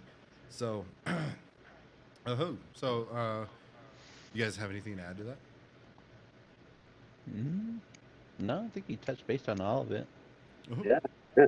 You don't have to. You are trying to expand on culture of everything, not just Navajos, but everyone around us as well. And it don't have to be paranormal. Not everything's paranormal. Everybody has their own teachings and whatnot. They have their own, how would you say it? Their own, what is it? How would you say it, Nick? Belief system? Yeah, there you go.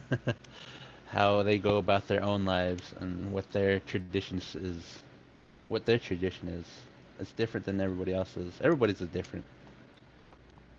Yeah, that's one thing And I love about this group that we have here, the people that are watching now, is we're in a community of people from different cultures, different races and religions and everything. We're all coming together to appreciate the differences. That's one thing I love is like, especially growing up where we grew up at, we grew up in a border town, but also on the reservation, to where we were exposed to not only just our traditions, but like, I had a best friend who's growing up who was Hopi, Hopi, and yeah. so, that's one of those things. That was the first time I was exposed to a native traditional culture that wasn't of my own.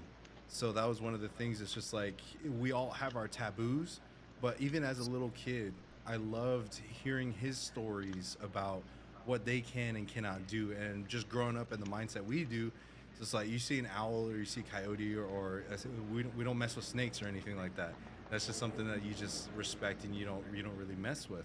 But like over there, they have like their snake dances for different clans and everything over there too. So it's just like that's not a taboo for them. So early on, that's where I had to learn how to be like, okay, I respect your culture and everything too. So when you go to like all these other different people around the world and all that stuff, it's very, very interesting and beautiful to hear all these stories and everything too. So, just like how one of the comments here, Six Nation Mohawk right here. So, you have all these different native tribes that are all coming together. So, it's beautiful. It's like literally a gathering of nations, but we can't physically meet each other. We can meet each other online like this. So, there was another question too. You guys have more collabs in the future? Definitely. Yes, actually, I'm actually working I on know one right now. some people on TikTok would like to get a hold of us. like local bands. I'm I was talking to the dude. What the heck? It's a band. I forgot his band. I gotta look it up. There's a lot of people on messaging through TikTok. Yeah, I think we're There's a pretty lot of open to names. like trying to collab with like local bands and just local artists and whatnot, trying to um, get together and work something. I think there was some other person we were supposed to have on Hellbent as well, but that didn't work out. Um, but yeah, But definitely collabs are coming. Oh, and one with one of our friends that we met at our old job. Yeah, that's a collab. Landis. I was trying to remember his name. Landis. Yeah, it's a collab I'm working on right now. It might be a little bit Ooh, more out wow. there, like musically. It's definitely not what we usually do, but I don't like limiting myself in music. And this is a collab that has been that he and I have been talking about for a while. So finally, finally, somewhat almost done. So probably be coming out soon, hopefully. The one thing is, it sounds crazy. I expect to see a collab with Beyonce in the future. Just kidding. Nah, you gotta hit up your contacts for that Demi Lovato feature. Yeah, I don't know if you want that. Oh Fuck my god, I would love a Trivium collab. Oh And yes, if you Trivium, Matt Heafy. somebody send this to Matt, I love that you hear that, Trivium? Hey, out there, everybody. man. I will do I will do whatever you want me to. give us a chance. Give us a chance. Oh, dude. We won't let you down, we swear. So all you people out there in the comments, if you guys know the band from Trivium or anybody on there, let them know. Hey, these guys want to collab and everything. Be fucking awesome. Fuck yeah. Everyone wants me to make a Dogman video. I gotta research Dogman. Have you guys ever heard of Dogman before? No, I Is don't that think a so. Apache thing? I've heard of Man Dog. Oh, Man Dog. Yeah. You mean Jacob? Man, I heard But a other than that, no. I heard a man bear pig. It's good. Oh my God. South Park, sir. That's a Canadian thing. Just kidding. Only dog man I know is Jacob Black. Eee. Yeah, I've never had we've never, especially in our region, we've never had experiences with Dogman before. Like we have skinwalkers and all that stuff too, but like, you know, that's one thing like I'm experiencing is like all these other people talking about spiritual deities and beings. It's just like, for me, it's just like I want to know about the subject and maybe experience it myself before I speak on it, because like it goes to the whole hypocrisy thing of me making that skinwalker video. Is just like to kind of clear up the noise from it, tell the truth. You know, it's just like I would be joining that group and be like, I don't know what it is, so I'm just gonna toss my random thoughts out there of what I think about it. So yeah, so well, I think this is going to be closing to the wrapping questions, but you guys have any creepy paranormal stories that you would like to share? Doesn't it could be Skinwalker, it could be like just a paranormal in general or anything like that, but I'm pretty sure the audience out there would love to hear some paranormal experiences that you've had growing up on the reservation. There's too many. Reservation? There's a lot. You see, everybody, I'm not the only one that experiences Skinwalkers. It's the There big literally thing on our is res. too many. There's a lot. There's a lot.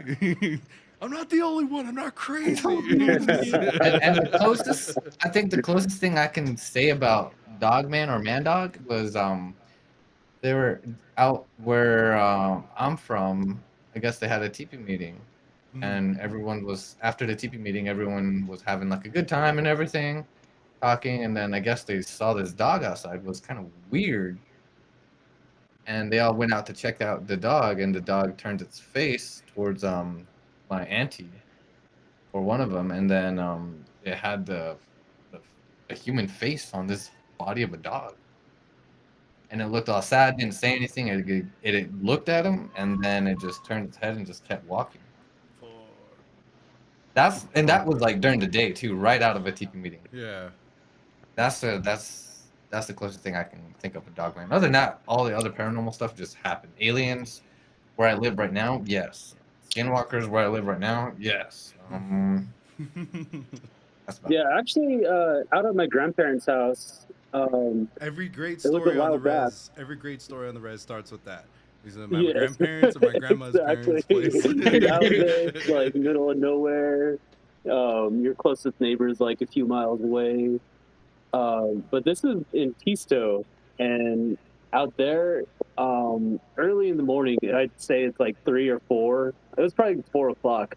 Me and my cousin got up early, and we see this like bright light up on the hill, and like it was in the background. I kind of noticed it, but like not really. I thought it was the moon or like this. I didn't think it was the sun because like the sun was like still behind the horizon, still coming up. But there was this orange light on the hill, and my cousin pointed it out first, and he's like, "Hey, like, what is that? Like, is that the moon or something?" And I looked at it. I was like, "Wait, that's not the moon. That's like something weird." And it was like going I was on top of the hill, like walking back and forth, and we're just trying to figure out. And like we kind of got scared. We're like, "Oh man, like, what the heck is that thing? Like, that's so weird."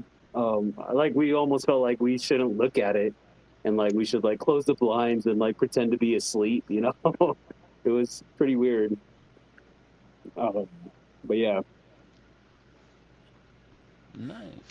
What about you, Jared?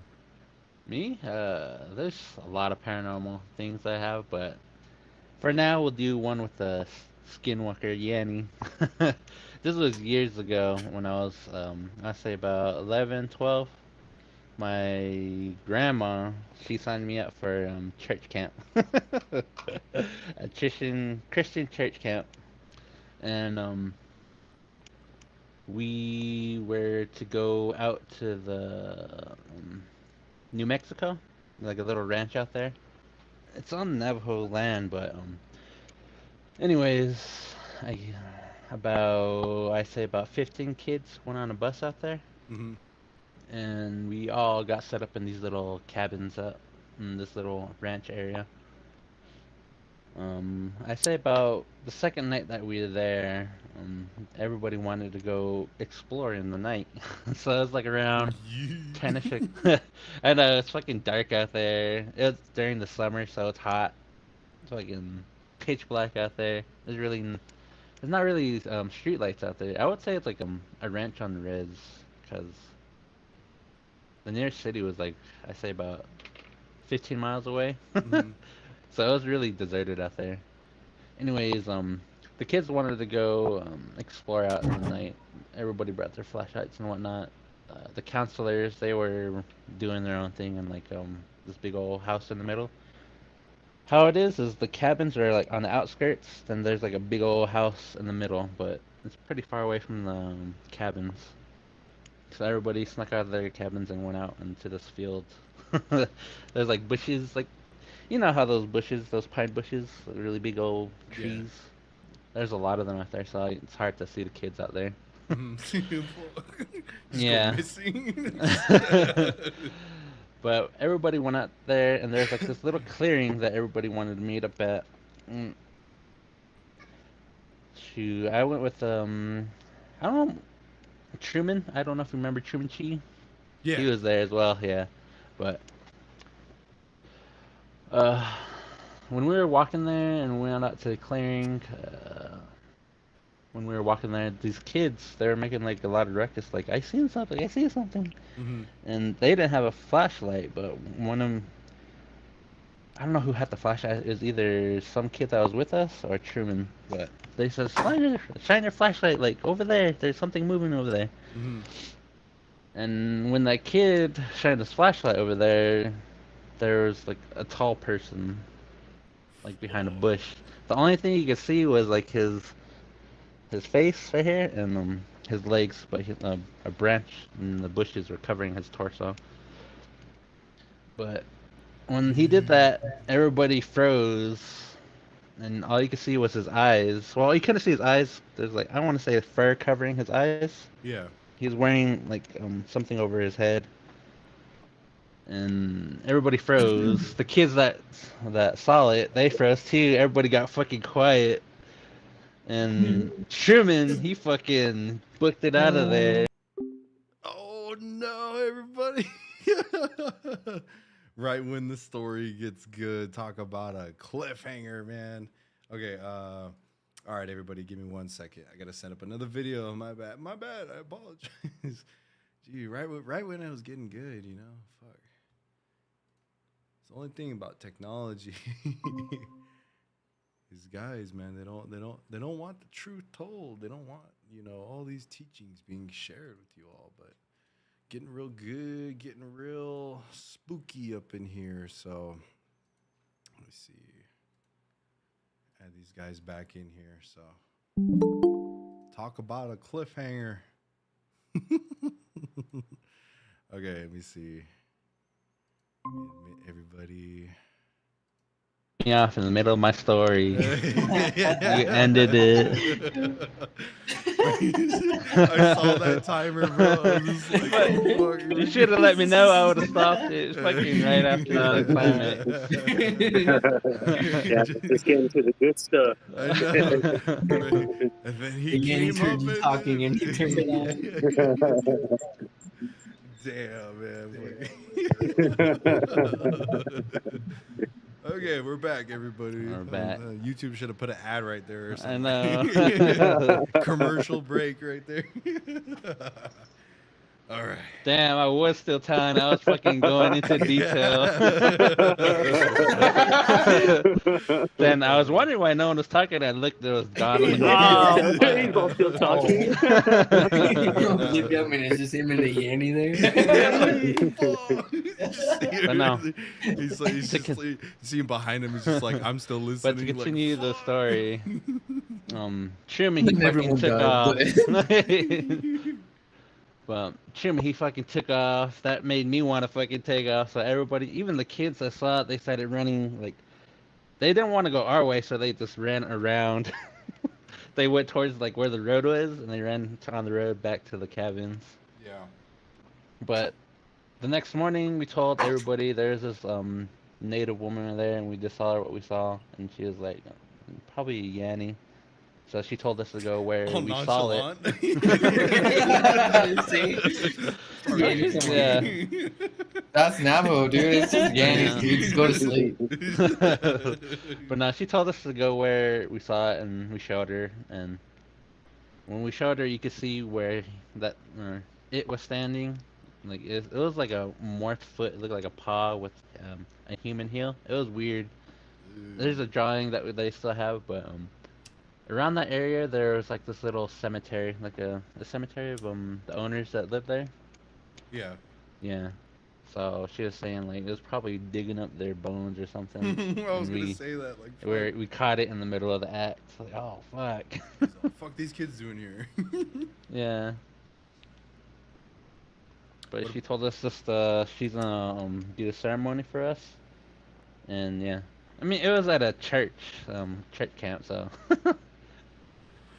that's where they mix the Christian and traditional together, but I don't think that mends well, but it is what it is. I was younger back then, so I don't know what the difference between it was. It is what it is, and you were there in the situation. Yes. What about you, Andre?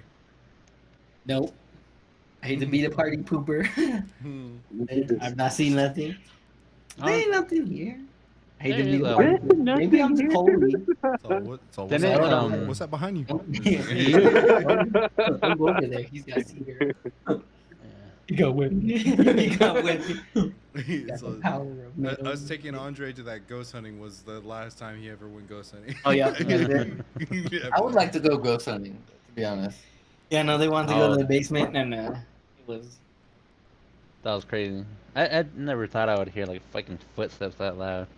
Sounded like a heavy person was walking. Like damn, every step. if you guys in the comments would like to see Clay and Fire go on an investigation with me, let me know.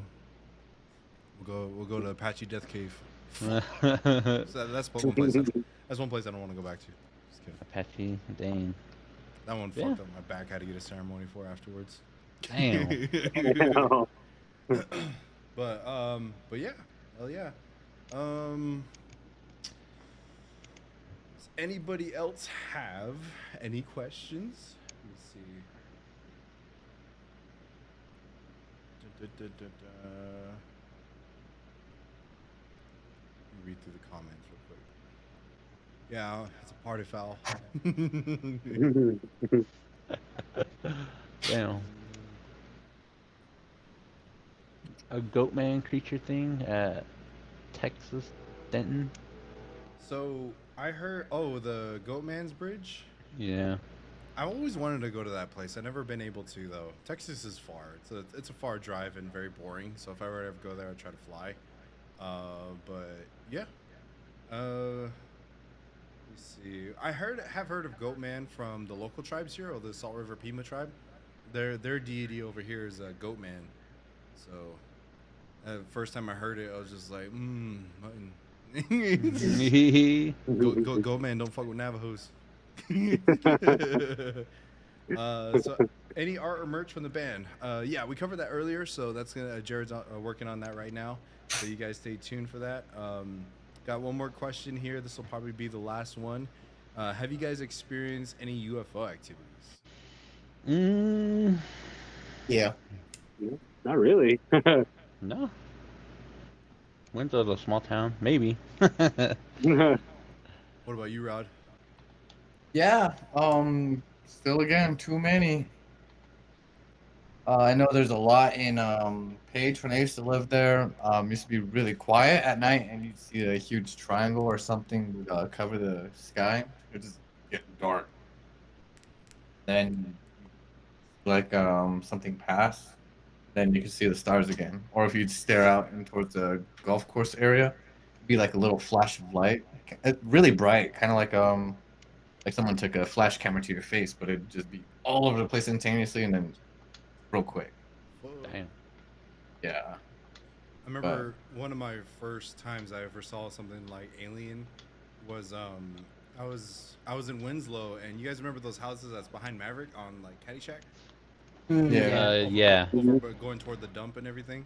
So I was living over there, and one of my friends was having a birthday party over there.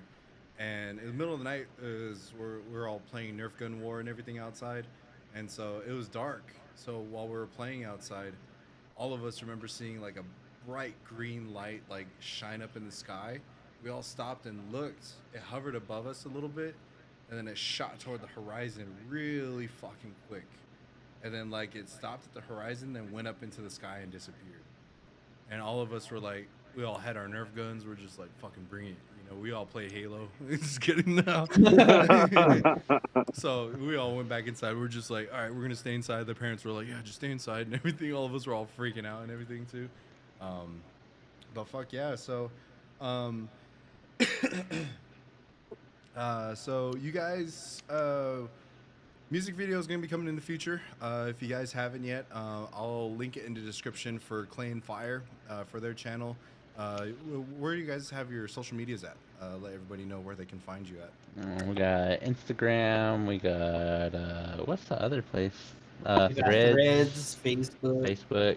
TikTok is where we're popping off right now. I don't think we have a Twitter. Twitter. I could work on a Twitter for us. Twitter is a land I do not go to.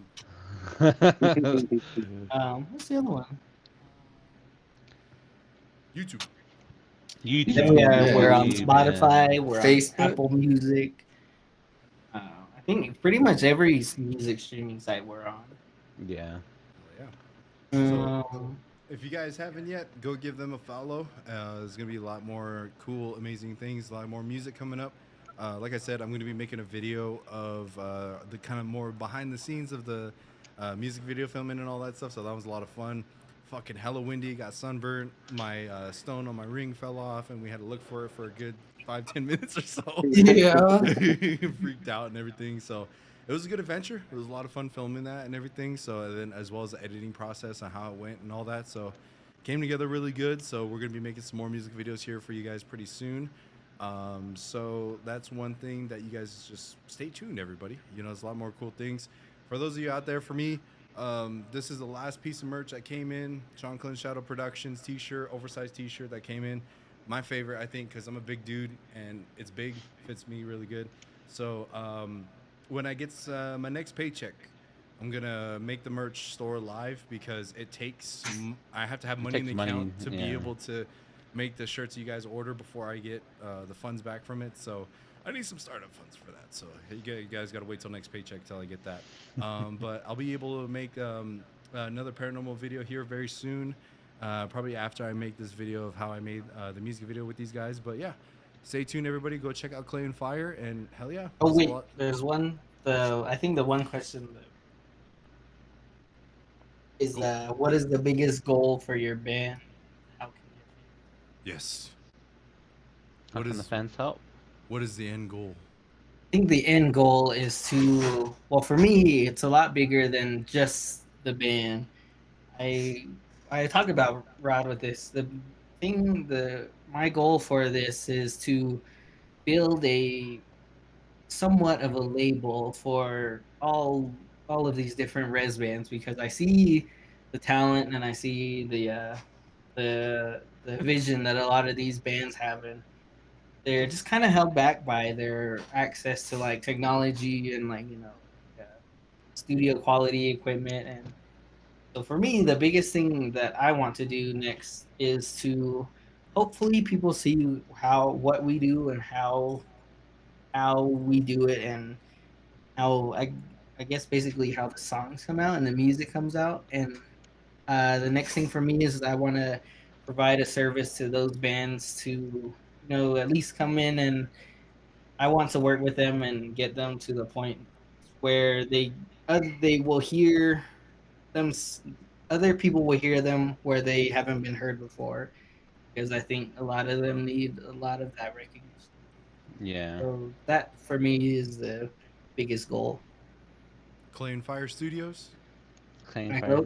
I'm actually starting it up. It's it'll be coming hopefully in the next few days. So, but for now, I'm just kind of hoping. It's one thing I wanted to address because I've been getting a lot of messages about it, about who does our producing and what studio we use, but it's literally just us. I mean, yeah, well, just us kind of. So, so if you know bands out there that are looking for this sort of thing, then just let me know. I'm always open to helping give back to my community in any way I can. I don't care how it is. That's awesome, bro. The bands that I seen that are native, they're really cool bands. Like Tribus, Under Exile, what was it? Wither Bloom, the Lithian Band, Deceit, Deceit. Oh yeah, Deceit. Alliance, Wicked Meadows, Gadira, Guardians, Ocean Harvest. These are all bands that I've seen on TikTok that are really good. They're native. They're really great bands. Hell yeah. So that's one thing too. Is like that's one thing I want to do too. Is be able to, because you guys know on the reservation it's hard to do something that you love. You're able to be able to make a living and do something creative. It's hard for a lot of people out there to do that, unless like you know somebody, or you leave the res to be able to get the equipment you need, or you can do it in the res too. But it's hard. So being able to make an avenue or access to that, to be able to let our native kids express themselves, in a creative way and everything too. So instead of going a healthy outlet to express themselves, is what I say, instead of going down the road of alcoholism, drugs, or anything like that, Exactly. So to be able to give them a purpose and something fun to do on the res, because it does feel isolating when you're out there. You're by yourself a lot of times. Horrible service. Oh my God. And so, internet access is kind of hard out there and everything too. So hell yeah, that's something I want to do with my stuff too. So, I'll be right next door to you guys. So they'll be producing music in there and be like, all right, come next door. We're making a music video for you guys. One-stop shop for everything. So fuck yeah. So you guys have any final words you'd like to say to the audience or anything? I would like to say, I would like to say, come listen to our older music too as well. They're still good. They're just not listened to as much too as well. And Penny Dreadful. share it. You gotta share it in order to spread this word. on what we mean as a community, share it, spread the word, put a little comment, a little like. It goes a long way. It really does. For Shanclen, go as well. A little bit helps. Every single person that we can do get aboard helps out a lot. Hell yeah. So again, can't thank you guys enough, all the audience and everything for the road, for enjoying my content, enjoying these guys' content, for us to actually have a platform to say something. You know, we're some res kids that never thought we'd actually have a say in anything. So, you know, for anybody to enjoy what we have. So it's really awesome and a blessing to be able to experience, hear from you guys, and come live to you guys and talk with you guys. And thank you so much for the merch startup donation. That's going to help us out a lot too. So you rock for that donation. So you guys, you know, thank you guys so much again. And thank you guys, Claim Fire, for coming on here and sharing with my audience a little bit about yourselves and just, you know, making them fall in love with you guys even more. So it gives you guys even more reason to share Claim Fire and, you know, fall in love with these guys and just help them on their journey as much as I want to help these guys. You know, you guys know that I don't collab with a lot of people and everything. So when I do, you know, it comes from the heart, and I really know these guys and trust these guys, grew up with these guys. So nothing but up and up and up success, praying for you guys, and excited to see where you guys go, man. So everybody out there, you guys have a good night, evening, morning, afternoon, wherever you are, and I shall see you guys very, very soon. I'll go night. Later, guys. Yeah.